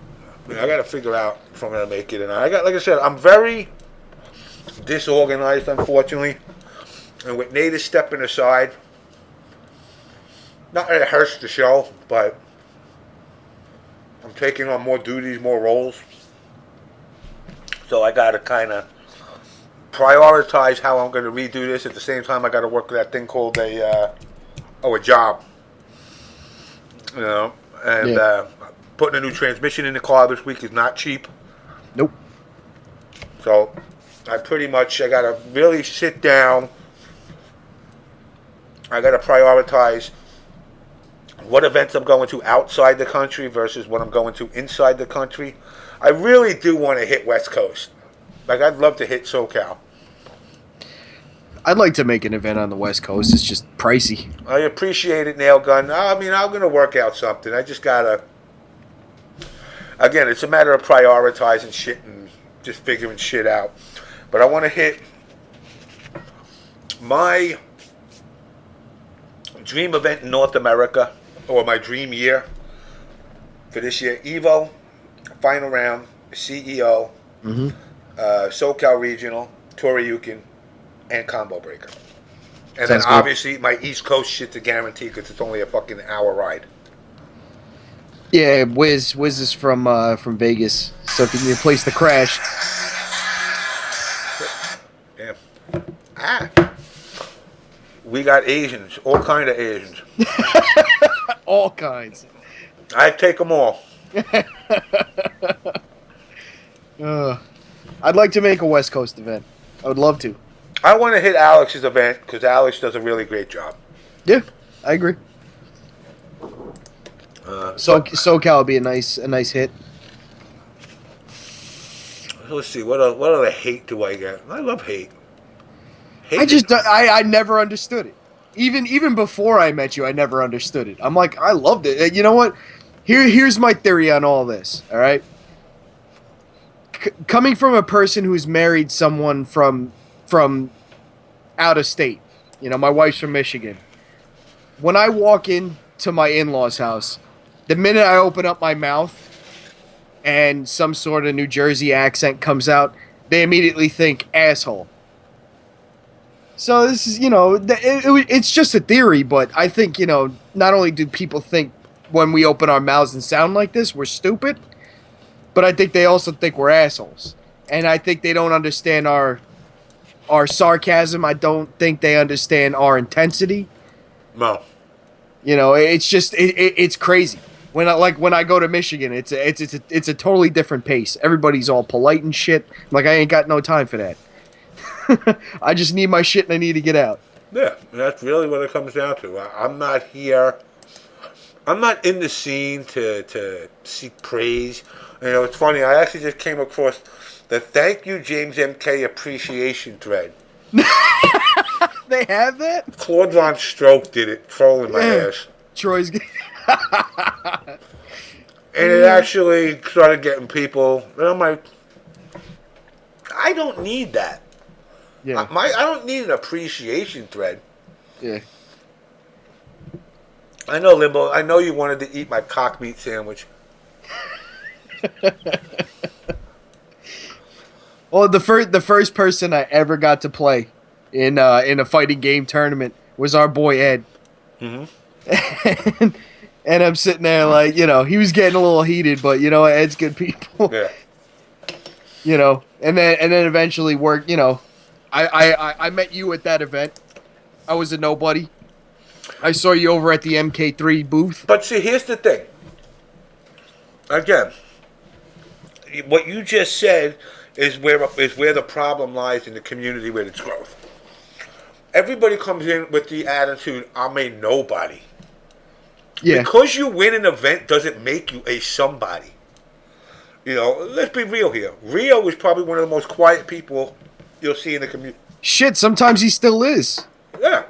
Sometimes I'll go to an event, I'll say hi, I'll talk, you know, for a few minutes with him, and then, you know what, he just goes into mode, and that's it. And I say bye when he leaves. But my thing is, it's like, what does placing have to do with your relevance in a community? That's true. You know, but unfortunately, and it's not just the NRS community. No. It goes across the board. Yeah, but you know, it was a bit intimidating. I walked into a room, you know, there's there's Joe, there's Manny, there's Pat, there's Mike, and I know all these guys, but they know nothing to me. And I'm sitting there like, oh shit, there's James, there's Phil, there's KDZ Phil. I'm like, holy shit, So I kind of, it's hard to walk into an event the first time you're going and not feel like a nobody. Yeah, but it was people like Phil and AJ and Ed and Rio and Pat and Super Bowl that just made it feel like a nice place to be. And then I started meeting people, and then all of a sudden it feels like I walk into an event and there's family. Everybody is very approachable. Yeah. And that's, absolutely. And even listen, I break 16-bit and pigs balls constantly. But you want to know something? If it wasn't for all this negativity that's been going around, they've both been really approachable people. It's not like they're going to turn around to you and be like, oh, who are you? You know what? Go fucking make an appointment with my fucking manager if you want to talk to me.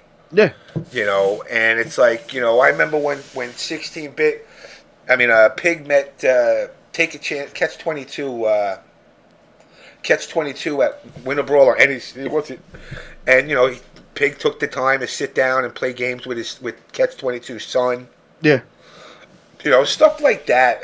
That's why I'm kind of disappointed with the NRS, the injustice side of the community, because it seems like all this really nasty, nanny negativity shit has sprung up from that. Mm-hmm. Before that, in the MK9 era, me and Pig didn't have issues. We weren't putting out fucking threads and telling each other to suck each other's dicks. No, I had Brant on my friends list. We were playing MK9 a lot when the game was, like a year in, and I was playing with them a lot. And he came off as a really nice guy. You know what? I think there's good in everybody. Yeah, I agree. And the funny part is, it's like, that's how he kind of re-won me over a little bit to listen to him and talk with him, is when he said, like, I just want things back the way they were. Well, who doesn't? They were great. Yeah. Cantaloupes, him getting people to events, me sending people to events, having actual moments that when you look back at them, you go, wow, you know what? I had a fucking blast there. Mm-hmm. And people are like, well, what do you attribute to the losing of that or the NRS MK injustice, whatever you want to call the community's way? And I've pointed it out time and time again. MLG. Mm-hmm. MLG inflated people's egos. Yeah. I watch players like CD Jr., who constantly call me daddy, all of a sudden turning on me saying, like, they're saying you're doing this, this, and this. Well, who are they? Oh, MLG. Why the fuck would they mention me at all? Mm-hmm. Well, you got to stop because you're stealing opportunity. No, I'm not. Because if they're willing to tell you that, they're willing to fuck you. The way I see it is every time I'm at an event and I watch you look at Manny, you know what? You got his best interest in mind at all times. Yeah. You want Manny to be the best he could be, and you know what? He's doing damn well for himself right now. Yeah. And you know what? You don't want to be counterproductive. No, and that's why, like I've told Manny, I said I'd step back a little bit because now it's time to watch you grow. I gave you my insight into certain things. You don't have to listen to the things I say. When I tell somebody, if I tell you you're an asshole, I'm not telling it to point fingers at you. I'm telling you to say, change what you're doing. Yeah. If people think you're an asshole, they think it for a reason. I don't. Contrary to belief, to all the people, the 70 people that are in the stream right now, I don't wake up Sunday morning and say, who could I call and wake up and say, hey, you're an asshole, and hang up the phone on you. Yeah. I'm telling it to you because I've been an asshole. Back in my heydays where, I was Mr. Mortal Kombat and Mortal Kombat 1 and 2 days, people were like, you're a dick. And I didn't think I was a dick. Yeah. Because you're blinded by it. You're like, oh, no, they love watching me. Granted, again, I'm going to fucking blow smoke up my own ass on this one. I was so good at Mortal Kombat 1, I used to beat people with one hand, legit. Not just picking Raiden back, forward, and Superman flying all day. It didn't matter. I pick any character. And I beat you with one hand. Now, is that because I'm such a skilled player? No. I played the game 25 hours a day for 3 years straight. Mm-hmm. You know, to this day, I could still pick it up. Actually, ironically, I can't play MK1 as good as I used to. But MK2, yeah, I still would play. never play you in MK2. Fuck. You know, I've seen you play MK2, never play you in MK2 ever. And it's because I spent all that time doing it. Now, how dicky, let's be real here, how dicky is that to play against somebody that I don't even give you two hands? Yeah, nah, it's fucked up. I've played people with my back turned to the machine. Just looking over my shoulder. And I thought, oh, they love this. They're embracing this. No, they were like, yo, this guy's a scumbag. Yeah. And I just don't want to see some of these other players make that same mistake. Mm-hmm. You know, like with 16-bit, for example. He's, 16-bit, I care about 16-bit a lot because of the fact that he's in the position I was in at one time. Mm-hmm. And I tell him to avoid shit to avoid that situation rising. Like, for example, with the competing. I've told him many a times, don't compete. I said, I'm not telling it to you because I hate you. Yeah. I'm telling it to you because you don't want to you don't want to jeopardize your job for, a fucking $50, $100 tournament. No, absolutely not. And the more you piss off, the more they fuck with you. Yeah. And I told them straight up, the ones that'll fuck you first are the ones that are closest to you. Absolutely. Because they're the ones that actually pretend they're your buddy. I'm not hating Limbo, you fucking cocksucker. And Limbo, not for nothing, isn't it like 5 o'clock in the morning over there? Me and 16, Nail Gun, me and him have already spoken. Like I said, I've spoken with him. I've spoken with Pig as well. We're on a road to recovery. It's great. I would love to see that.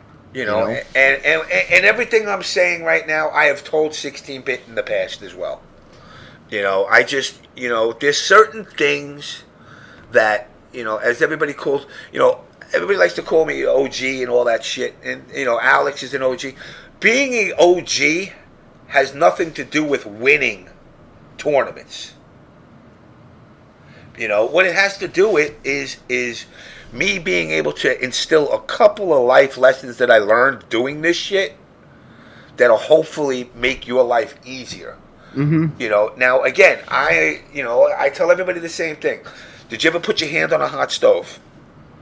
Twice. And you're dumb. Not a third time, no. Yeah. And then you're dumb. Because after the first time, you should have been like, yo, red means hot not good. Yep. I just want them not to... Now, if I could turn around to you and say, yo, Steve, you see this stove? It's fucking hot. Yeah. If you put your hand on it, you're going to burn it and it's going to hurt. You're going to look at me and go, shut the fuck up, old man. And I'm going to walk away and you're going to stare it down for 2 seconds. You're going to be, oh, yeah? Fuck you, I'll show you. Ow, motherfucker, it's hot.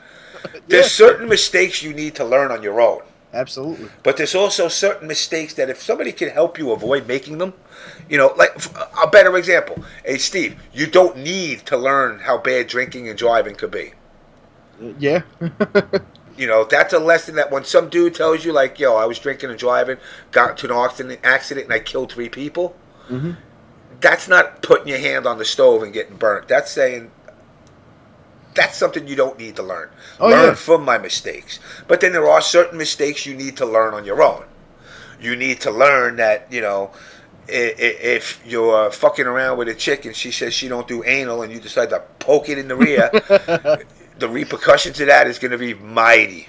Yeah, well, I got my father and I work in a family business. We run a plumbing company, all right? And sometimes my dad will say, hey, you know what, you want to do it this way. And sometimes I'm like, you know what, I'm going to try it my own way. And when I tell him that, he's like, you know what, you're going to want to try it my way. I'll try it my way and I'll get hit in the face with hot solder. Or, I'll sit back after I got hit in the face with that shit and say, you know what, I'll try it my dad's way and be like, oh, fuck, that worked out beautifully. And I got this job done half the time. Again, whether it's a father, a friend, a coworker, something, if they're older than you, that doesn't make them smarter than you. It does make them more experienced than you. And with experience comes that wisdom to say, look, I've done X, Y, and Z, and X and Z has fucked me up, so just do Y. Yeah. Well, my dad always said, you know what, when you're dealing with somebody more experienced than you, keep your eyes open and your eyes and ears open and your mouth shut. Yeah. All right. Take what they've told you, implement it. If it works, great. If it doesn't, try to come up with something on your own that will work. But you know what? Every once in a while, the guy with experience is going to tell you something. It's going to change it. It's going to be great for you. You know, you got to, Limbo, again, it's not a loss for the community. The community will continue, but it is a betterment for him personally. And it's not a theory. You know, a theory is something that's not established. It's established. If he plays, it's only going to make people bitter. You know, and not bitter towards him, bitter towards NRS as a company. You know, and that's something that he shouldn't have to have any of that reflective of him in his gameplay. Now, if he competes, fine. If he doesn't take top 5 or top 8 or whatever, and that's fine. He's a representative in our community, but he's an employee of NRS. Absolutely. And like I said, as an employee, that's where we would get that loss. You know, he can represent the community. Look at Combo Fiend. He represents the Capcom community. He works for Capcom, but he doesn't compete. Well, does Filthy Rich compete back when Double Helix had it? No. You know, and like you put it, it's the girl behind the lottery machine. And her mom winning. It's like Obama hitting up and working the voting machines. It's just a conflict of interest. I love the energy that 16-bit can bring to the community, and he can keep doing that without competing. He does a great job of commentating. Now, I'm not telling him, hey, listen, you want to go make money matches on the side and shit when you come to events, you know, and you know, that's that. I mean, unless I think that's on the player for trying to challenge him to something like that. That's on you now. You know, that's not something out of your control, and the TO is saying, hey, he's in. You know, that's on you saying, hey, I'm directly going to you. Why did my fire go down again? What the fuck? Yeah, it's out. Filthy wasn't allowed to compete until DH was no longer working on KI. Well, that's fair, Rotendo, that's fair. You know? Well, put 16-bit in those shoes. You got to put 16-bit in those shoes. You know, 16-bit is competing. Filthy Rich wasn't allowed to compete. Why? Because, you know, he was working for the company.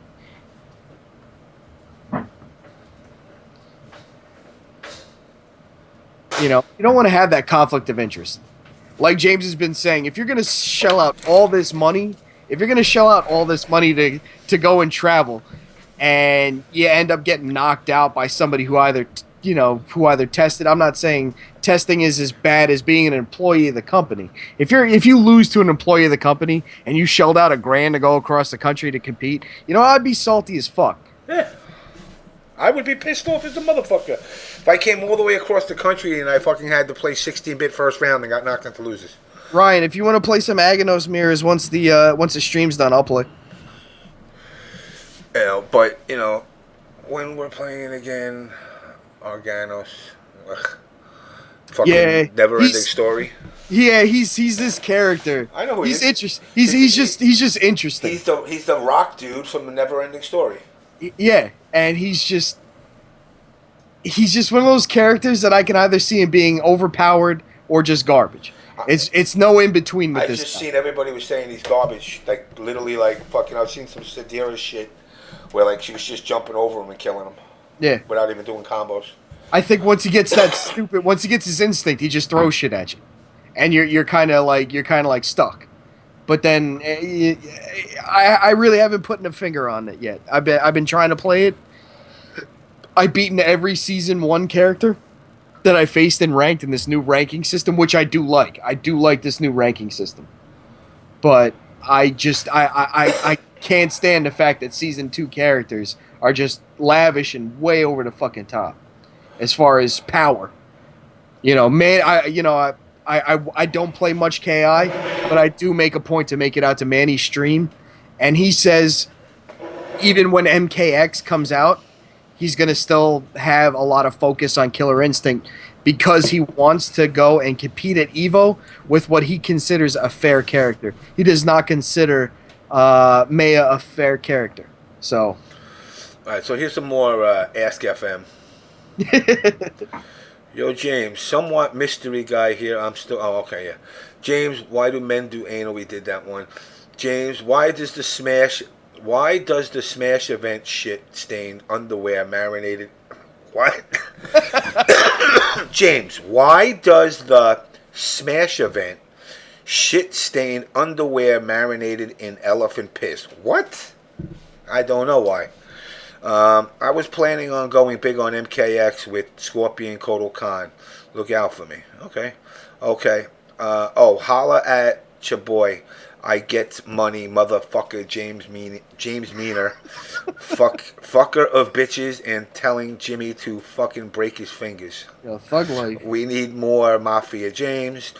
James, who has the worst whispering death breath in the FGC? Wow, let me tell you something. There's a lot of players that I've come across whose breath is so rancid I can't even remember their names. The super fan. You know, he wasn't bad, but I mean, there's been people I've literally said like to myself, like beforehand, like if I hand you a mint or gum, I'm telling you something. I'm not telling you because you're a cool dude. It's not breaking bread with you. It's telling you, no, you need this. So if you ever get gum or a mint from me, understand you're not getting it because I think you're a cool dude. It's saying we can continue this conversation if you can pull the 4 pubic hairs out of your teeth in the fucking ash breath that you're bringing with it. Why does the Smash community smell like piss, shit, semen? James, have you ever used a glory hole? I must confess, no. James, would you come in someone's asshole and watch her fart and see the stream of cum bubbling out her ass? No. How many characters you can play in story mode? I could play any of them.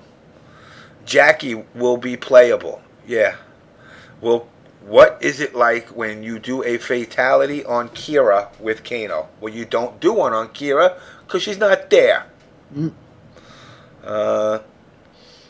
Would you fuck my ass? No. Marinated in shit, piss, and fart, would you still let me suck your dick? No. Can you say at least one of these fighters will be DLC or playable? Smoke, Noob, Cabal. They'll be playable. Smoke, Noob. I don't know about Cabal. None of them are playable. James, want to know that in the combat pack, the 2 classic MK combatants are Noob and Smoke. First of all, Noob and Smoke are not classic. That's what you got to remember. Also, will we get the full official picture of the MK roster before launch? Mid-March, maybe. You might. Well, I got a question. Is Sub-Zero Baihan or Kuai Lang?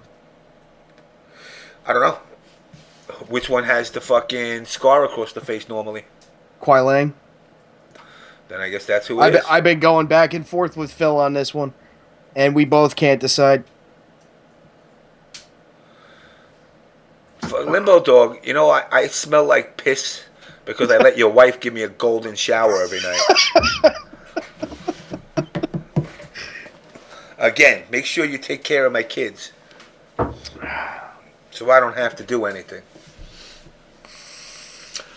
You know, but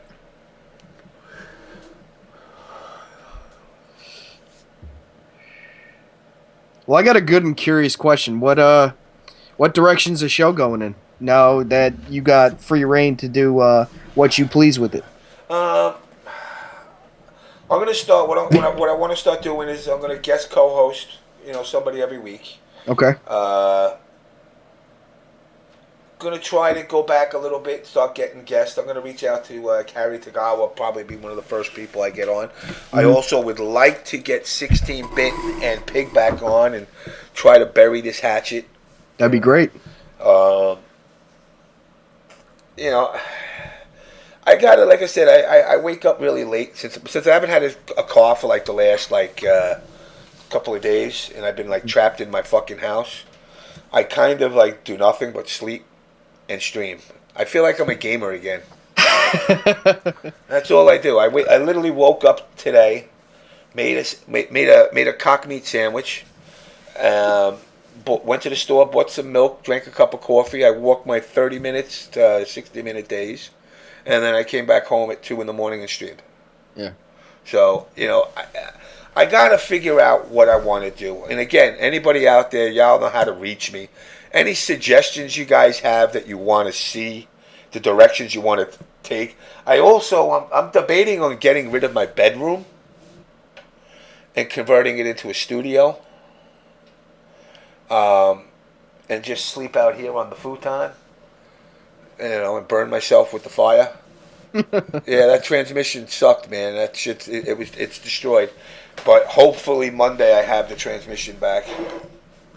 I gotta go to fucking court Monday also. For fucking proving that my wife's kid is not mine. You want to see your ex-wife's nudes. Nimbo, I want to see your current wife's nudes. You send me those and I'll send you mine. I do have plenty. But if you ain't offering me nothing in return, you ain't seeing shit.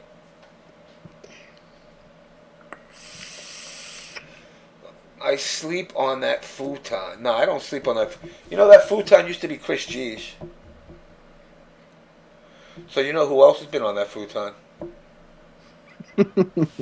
Just putting it out there. So anybody want to come and sniff my... Any of you fucking perverted fucking FGC players want to come sniff my futon? When will those new up? You know what? I'm gonna put them up. I've been lazy because, like I said, after this I'll go home.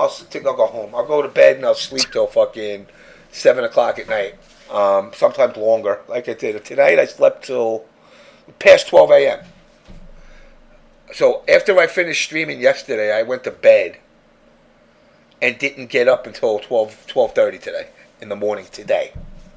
So I literally was in bed for like, I don't know, 16 hours. Yeah, so if you want to sniff the... $2 a sniff. If you guys want to scratch and sniff my futon, you know, I'll be doing donations. It smells like reptile and Morrigan.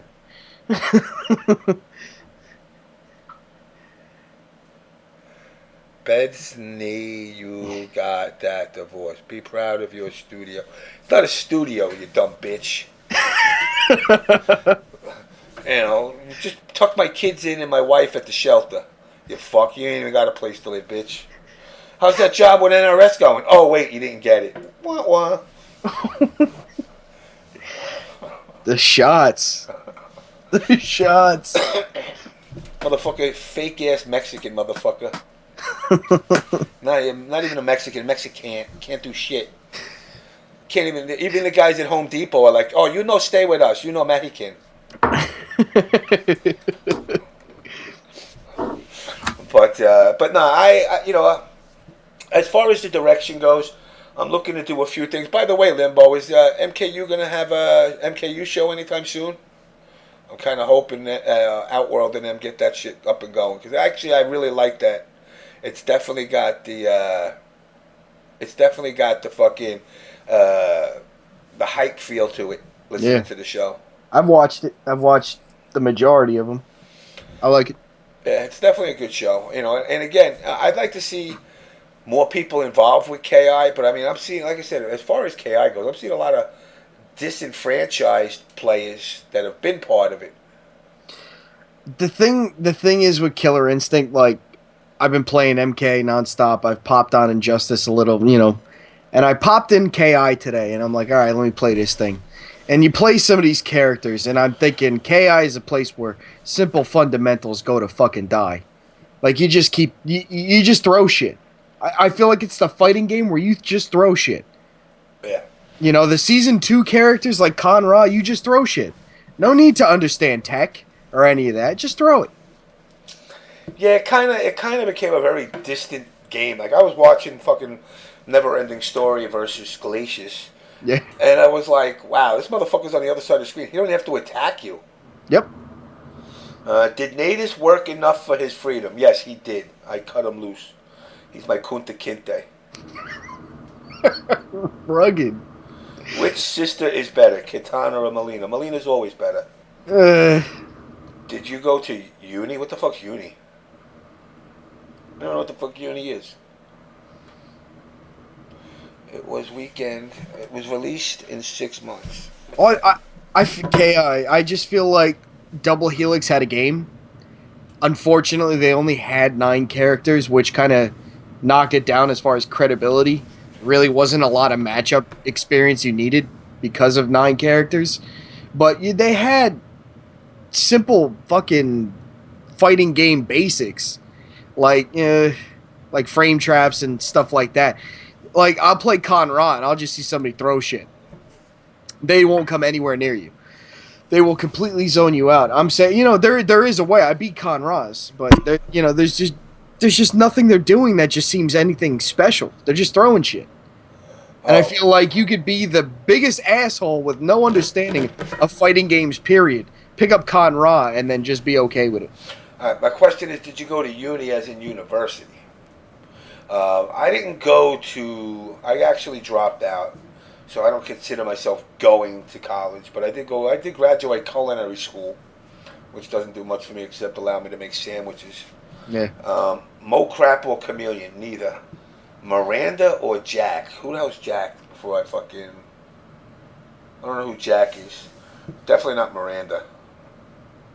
Has Chameleon been wiped off from the MK universe slate? Someone said that she has. Yeah, she's gone. Frost too. Frost is done. And it's funny because people always talk about like characters and being part of the universe and why they get dropped. Look at people like Johnny Cage. I see all the Johnny Cage dick riders these days, and I'm like, until MK9, you motherfuckers hated him. I fucking love Johnny Cage. Love the cocky fucking he asshole. He was so loved that he got dropped after MK2 because he was the least used character. Yeah. I've always been the Sub-Zero guy, but Johnny Cage is just funny. Those are $500 sunglasses, asshole.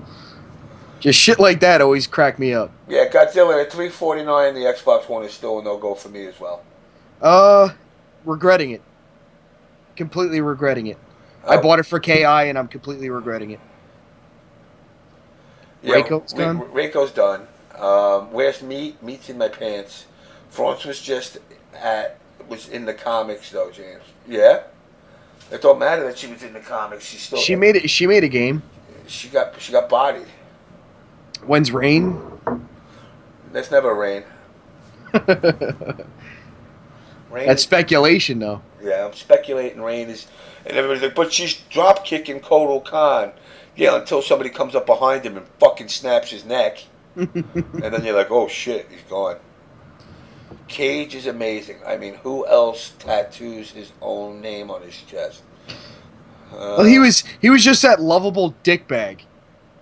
I always liked Johnny Cage. One, because of the nut punch. Because in a fight, anything's game. And I always like, you know what?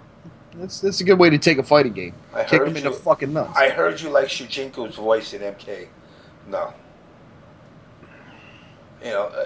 Again, the Tavens and all the other shit. Those are all just fucking horrible fucking nightmares. Mm-hmm. Who's your favorite Tekken character? Paul. Favorite MK character? Best Street Fighter character and best MK character out of all of them, or who would win in a fight? Paul, Ken, and MK. Well, who's your favorite character in MK? Unbeknownst to me, it was Baraka, but reality is it was always Kung Lao. Eesh, I hate Kung Lao. Can't stand Kung Lao. Fujin is a wild card. I'm not going to comment on him. He might be DLC. I'll say that. Paul and Dragunov. Fuck Dragunov. He kind of annoyed me. I mean, he just did. I don't know. When you put a fucking pink Russian in there, I'm just kind of like. I always like Eddie. Eddie Gordo was one of my favorite characters. Because capoeira is just such a fucking unknown fighting style. It's the stupidest shit where you're dancing around like an asshole. But I thought it was kind of funny they implemented it in a fighting game. Yeah, best boy, you're right, Jake. I only picked the white, blonde, blue-eyed characters. You Aryan motherfucker. Ken, Paul, Johnny Cage, you know. But, you know, I just, you know, where 16-bit, you know, he likes his chick characters. It just so happened to be that I like Paul. I liked King for a little while. He just got annoying. If I don't like the movesets, I don't vibe with the character. Mm-hmm. You know, and I liked Ken because he was kind of the wannabe Ryu. I liked Paul because he looks like my friend who's a CO to a T, which is scary because he even has that fucking hairdo. But, you know, Baraka, I guess, and Kung Lao are not white. They're kind of, well, I guess Baraka's kind of white. He's Tarkatan. Yeah. You know, now, people say, oh, but Baraka's in the footage. Yes, he is. You know, there's the part when the other Tarkatans are throwing the monks into the water. It looked like General Tarkatans, though. No, all the way to the left, you see one that's specific with his white shirt on. All right. But, you know, again, guys, you gotta. The story. Let me assure you. One thing I know about NRS/Ed Boon over the last 30 years, if he shows you something, there's a lot more. If he shows you a lot, there's more than a lot more. I like him for the fact that he's very tricky with his release and he's very tricky with his marketing. Yeah. He's an incredible mind, and I'd love to meet the guy. You know, he gives you just enough to keep you that much more hungry. I just wish people weren't leaking shit behind his back. Would you rather suck on Kintaro's big toe after a bloody battle with Goro in the pits, or kiss Reptile with tongue after he has tongued Motaro's ear? Wow. That's intricate. I guess I would have to go with Reptile on that one. I'd rather go for tongue than suck at somebody's toe. Yeah. But then I never got that foot shit, though. What's up with the foot shit? People sucking toes and shit. I don't know. It's fucking gross. I don't know. I don't understand it either. I'd rather eat ass than suck toes, to be perfectly honest with you. I need to go catch you guys later. All right, Killusion. Yeah, I'm going to wrap this up anyway. It's 6:30. Fucking morning's already began. Yeah? I ain't even going to sleep. I woke up to take a piss. I saw OBS was on. I'm like, fuck. I'll stick around. What do I got here? Jesus Christ. I met Kojima and need to give him a mint. Yeah, Kojima might need a mint. Why am I getting messaged on fucking Tango? Who the fuck is messaging me on Tango at this time in the morning? Oh, fucking 4:18 in the morning. Oh, nice, yeah. Fucking Latina. Leave me alone. What do we got here? Totally worth it in MK. What is this one? My balls hurt. My balls hurt. Oh, God. Yeah, I'm going to probably rope one out before I knock out. Anybody needs to know that, now you know. Anytime there, Mr. Godzilla. But, yeah, I'm going to wrap this up. It's 6:30, so anybody you want to give shout-outs to, we're going to wrap this up. Yeah, I want to give a shout-out to Sorry I'm White, Ryan. I want to see that TCW tourney go well, you know. I'm gonna try my best to push it as much as I can. You know, I don't want to see anybody not show up to that. I want that thing to be good. You know, they're putting out 4K in the pot bonus. Yeah. So they're trying their best to grow this scene. So make sure you try your best to support it. Limbo, yes, I got a video of you getting banged in the ass, and I'm gonna rope it. I'm gonna rope out to that. Well, he wasn't expecting that comeback. I mean, what, you got a problem if I watch gay porn, Limbo? Especially when it's you getting banged in the ass with some other fucking Mexican chalupa wearing a Home Depot apron. And you say, hey, yo trabajo por usted. Dame tu pinga en mi culo. Por libre. Yo pagado usted con de pinga. Oh, my God. But anyway, let me let you go. I'm going to wrap this up. Yeah. And guys, I'm done. So as the numbers dwindle, I don't know why there's 70 people up at fucking 7 in the morning. Neither do I. Good stream. Like I said, for now, I'm just going to stream at random times. I have no set in stone. Well, let me know. Just, you got my number. Give me a shout. And if you need any help with anything, I'll always be here for the show. Yeah, I gotta, as far as uploading the earlier episodes, guys, what I gotta do is, I gotta figure out why, and I don't know if anybody in the stream could answer this. Natus enjoyed getting the FLV files when I recorded versus MP4, and I'm trying to find out if there's any benefit to it, because I think you can edit MP4s easier than you can FLVs, but I don't want to lose in the resolution. So I don't know if FLVs have a better resolution, or if it's just the VLC player that plays them, and that's the only fucking difference. So if it's easier. Rose Goddess, where are you? That would be the UK. No, the UK. Oh wait, 9:30. No, wait, 9:39 p.m. No, but Rose Goddess, where are you right now? Are you probably in fucking p.m.? That'd be Australia. No, she's actually in. Where the fuck is she in? I can't remember the fucking island. Guam. That's it. Guam. Fucking 9:30 at night. Shout outs to America. Yeah, her and her husband are big MK heads from Vegas. Nice. And I guess, are you not doing the Micronesia no more? Just Guam? Damn, fucking 9:30 at night. Ain't she lucky? Mountain time plus 10. Yeah. Jesus Christ. It's like all the way out there, dude. Yeah. That's why I said Australia. It has to be out there. And it's just and it's just to prove that, again, there is successful people in the community. She's like I don't want to quote what they do, but they're lawyers, husband and wife lawyers. See, we even got lawyers too. It ain't just fucking Ultra Dave. Yeah, Micronesia. They were in Micronesia. Dude, you ever go to Micronesia? Never been. It's like in between the Bermuda Triangle and the United States and Australia. There's a lot of motherfucking water. Yeah. And then God pulled his penis out and pissed in one specific spot in the middle of the ocean and made an island. And people are like, yo, let's live there. But the place is gorgeous. Yeah, I was going to say, ain't not a bad place to live out there. Oh, Sorry I'm White was born in Guam? Oh, shit.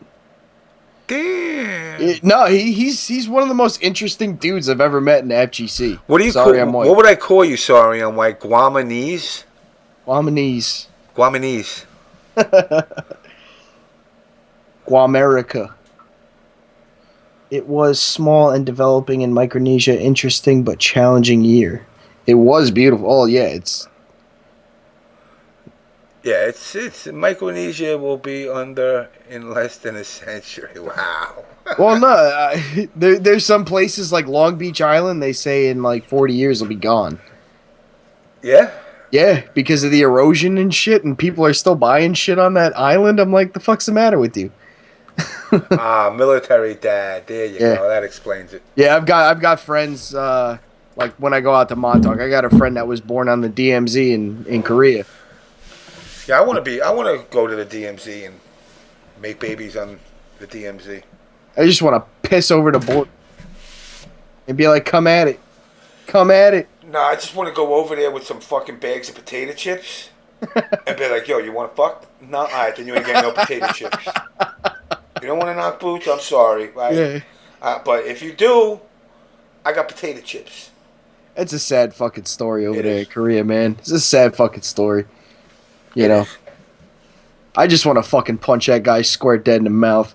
Yeah, well, unfortunately, you can't even make a movie about him now. Yeah, Kim Jong Fat Tits, you're not taking away my fucking First Amendment rights. Actually, I got that movie. I forgot to watch it.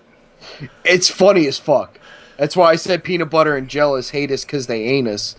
That shit is fucking hilarious. Best Boy Jr., I'm on it. I will help Japan if they need my help. I will help the population from struggling. I've always wanted to go out there. I suck at the games they do play because I know MK's not a big game out there, but I would love to go over there and play some Street Fighter with them. Chamorro. They call themselves Chamorro. Why Chamorro? What's that? I don't understand the significance to that, Rose. I'm assuming it's like New Zealanders calling themselves Kiwis. Do they?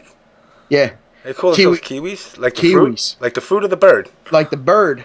It's an indigenous bird to New Zealand. I actually have a Kiwi customer. And I walked in and I said, you know what? You sound either from Australia or you're a Kiwi. He goes, I'm a Kiwi. How the fuck did you know we called ourselves Kiwis? I'm like, you don't worry about that. I got a customer for life now. Oh, yeah. Well, I gotta look up. You know, a lot of this shit can't.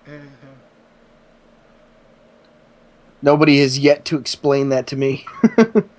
What? Chamorro. Guamanian. I don't know. Guam looks fucking beautiful. I've always wanted to make it out. Either there or the U.S. Virgin Islands. So with the nuclear disaster plus the atom bomb exploding in Japan, how the fuck are the future generations in Japan? You know, that's something that's actually something serious to consider. Yeah. You know, I mean...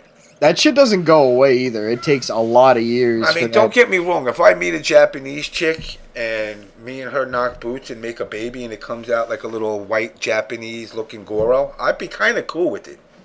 That's fine. I have to admit it. I'd be like, yo, this is my four-arm son, Jimmy Jr. Jimmy Goro. He's top tier as fuck.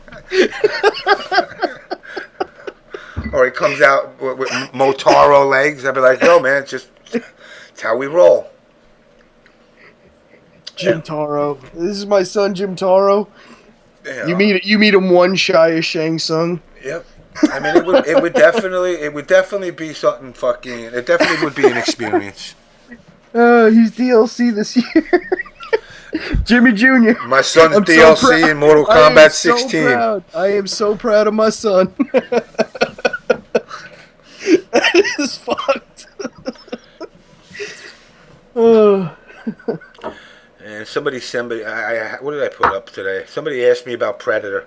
I found a picture of the guinea pig with a predator mouth. They're like, oh, it looks like a vagina. I'm like, I don't know what the fuck you're sticking your dick in. If you're with a girl whose vagina looks like a predator's mouth, I wouldn't stick around. Favorite console version of MK2? Console wise, the original PS3 one, stand by itself. You know, that one's the best one. Then I guess I could go with the earlier versions. I mean, I thought we did a good job on those. You know, the SNES, the Genesis back then. Those ones came out good. Well, what was your involvement? I'm not too familiar with your involvement in the early MKs. I worked as an associate producer for a while. I worked as a game tester. I worked as a video game counselor. You know, I did it for 10 years, I think. About 10 years I worked. Have fun with that? I loved it. Yeah. You know, and again, you know, to 16-bit, and I've tried to explain to them, the job got taken away from me because I became such a pompous fuck that people would call up my job. Yeah. And say, oh, James is selling secrets. James is doing this. James is doing that. And once, twice, 2, 3 times, my boss was like, yeah, I know it's bullshit. But then after a while, the CEO didn't care. Yeah. Because they started calling him and they said, make it stop. And how do you make it stop? Fire me. True. And, it kind of fucked me. But would I do it again? Yeah, of course. Well, But- I see you while you're saying all this shit to Steve. Yeah, I don't want to see him get fucked. And at the end of the day, when somebody above the people that you think are your boys is told to do something, they do it. Yeah. Well, do you think that he thinks you're looking out for his best interest? I think he does, but I also think he gets a little, because he knows I can be a little abrasive, I guess. Yeah. And- I could see that. Yeah. And I think partially I don't know if he thinks like I'm out to get him. He has again, if Steve, again, the conversations would never happen if I thought Steve was really, truly a malicious motherfucker. Mm-hmm. I'd be like, you know what, I just won't deal with him and I'll fucking break his skull. But I don't think that. I just think, and he's even admitted I do dumb things. Lol, James got bodied by haters. Yes, I did, and I'm not ashamed to say it. Mm-hmm. But it was my mistake because I had my head so far up my ass thinking I'm untouchable. I'm not expendable. Well, I hate to call him a kid, but you're just, you're looking out for the kid. But again, here's the key. We keep saying this, and they're not kids no more. Yeah, I know. It's just a phrase I use. Yeah, but other people in this community like to say, well, you're a 50-year-old man, and why are you talking to these kids? They're 20, 30-year-old guys. Yeah. In 1960, a 30-year-old man already had 3 kids. I got a wife and a house, cars, trucks, whatnot. And how old are you? I got a business to run. And how old are you? 27. Exactly. And that's the thing that again, it goes back to Generation P. Yeah, my dad checked out a while ago. I'm running this damn business. That was the big shocker. The second where it was turned over to me. Yeah. And now you're running shit. All right. Now I got a company that runs, anywhere from 500 to $750,000 a year worth of work. When you're going through, I was going through plumbing school. I was making dick. I was an apprentice. I was handing off tools. I didn't know in a year or two, hey, now I got all this responsibility. And like fucking the saying goes, with responsibility comes fucking power. Heavy is the head that wears the crown. My balls are big, my balls are large, my cock is round, and it's in charge. I don't know what the fuck why is everybody gotta have sayings? The fuck? The fuck? The fuck? But the truth is, nobody's a kid. The minute you're 18, you're allowed to join the service. At that point on, you're no longer a kid. You're an adult. I believe you should also be able to buy a pack of smokes and drink. Yeah, I do. If you could hold a gun for your country, you could also grab a beer for your country too. Exactly, or for yourself. Yeah. And that again, it's like politics is politics. I try to avoid them, but the fact of the matter is, I don't care if motherfuckers smoke weed. Go ahead, do smoke weed. I don't want it. That don't mean I'm against it. No. I agree 100%. But I also, again, like we said earlier, I would do away with unemployment 100%. Yeah. I think it makes people soft. It makes a lot of people soft. Did you see the video? I hate to bring up all this shit and kind of segue into all this political bullshit, but did you see the lady who had 15 kids in a fucking Florida motel screaming at the news saying people need to pay for my kids? Yeah. I fucking could not stand that. I could not stand that. You want to talk about real talk, Cam? Real talk, they need to sew them vagina lips up. Yeah. I believe, look, and I've said this stuff, if a woman, and yes, this is directed towards a woman, not a man, because, look, it takes 2 to tango, but you can say no. Yeah. It's unless you're raped, God forbid, but you could, if you and your man just want to fuck and you're like, yeah, fuck it, let's play Russian roulette with a shotgun, and then you get shot, what do you want? Yeah. But if you're turning around and you're using the system and you're living off of the welfare and you can't grow and you can't get yourself to a position where you're stable, I do believe, like Logan's Run, instead of the hand timing out, after X amount of kids, we're going to sew you up. Yeah. We're going to tie your tubes, and you ain't going to have no more babies. Well, the one reason why I love my wife is because if I drop dead right now, she doesn't need me one bit. Best Boy I mean, Junior. I we love- just said that. I agree with you 100%. Fixing people. we love each other and all that, and she'd be really depressed if I died, but my wife does not need me. She is independent, she is free thinking, she's a fucking solid lady. I think you and my wife would have a fucking blast. Yeah, we go out for beers, I brought my wife, you'd probably have more fun with her than you would have with me. She's a Jersey girl? No, she's a Detroit girl. Oh, yeah. Detroit She's people. a fucking blast, and she's so fucking, she is so fucking witty, she'd fucking, oh my god. Oh, we got to make that happen. Yeah, absolutely, man. But, you know, again, guys, let me let you go because we said 6 o'clock and now it's 7. Yep. So, guys, I appreciate everybody coming and chilling out. Limbo Dog, tuck my kids in. Yo, Limbo Dog, you ain't coming within fucking 10 miles of my wife. Fucking dick. I want to meet your wife. Yo, we could tag team on his, though. Actually, that guy with that orgasm face, that guy follows me. That guy actually came in on my birthday. Who is it? Craig, he was a big streamer on Justin TV. Okay, yeah. Before it was Twitch. Yeah, he's the dude that fell asleep. Yeah, well, no. He I don't know. They made this fucking emote out of him because he was one of the originals. For some reason, the guy just loves me because I stream MK every single day. I didn't even notice this. Ritz Mitz. I don't know. How come I don't have one of them? I should have a fucking... Yeah, no, James MK emote? Yeah. Bible thump. I don't know. I don't even know how to do them. I guess it's like Unix /... No, they're all just a series of words that trigger it, but like what? Give me like capital K, REYGASM, Craigasm. That'll do that O face kind of deal. Wait. Like /. Is that it? Oh, James MK Cree. How do you fucking? I don't even know how to do these things. Oh, Craigasm. That didn't do it either, dude. Craigasm. Yeah. I don't even know how to fucking do these things. Post a naked girl. Okay. Craigasm playing KI these days.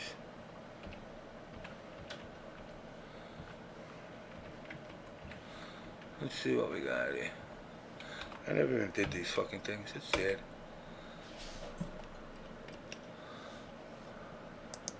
I don't know. Fuck it. I don't care. Anyway, let me let you go. Yeah, you're too old to use that shit. I don't need to make little icons of Limbo Dog. You just need to know that when you kiss your wife, my cock was in there.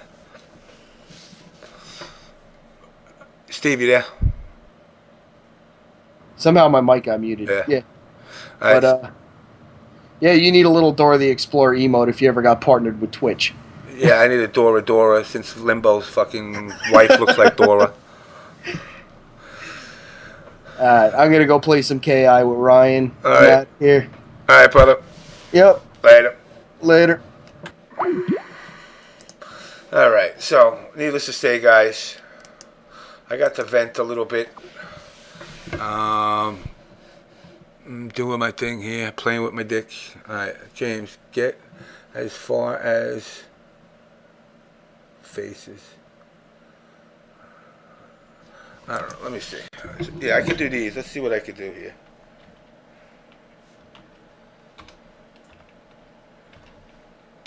Yeah, I made a little fucking smiley face. Professional now. Alright, guys. Anyway, I gotta lock this up. I gotta get some sleep. So, I will hit you up, I don't know, maybe later tonight. Anyway, peace. Fucking sun's out. Jesus Christ. Yes, I could put a smiley in. I'm a happy guy. Limbo, tuck my kids in, or actually wake my kids. Make my kids breakfast. Make a good breakfast for my daughters. Anyway, guys, I'm out. Peace.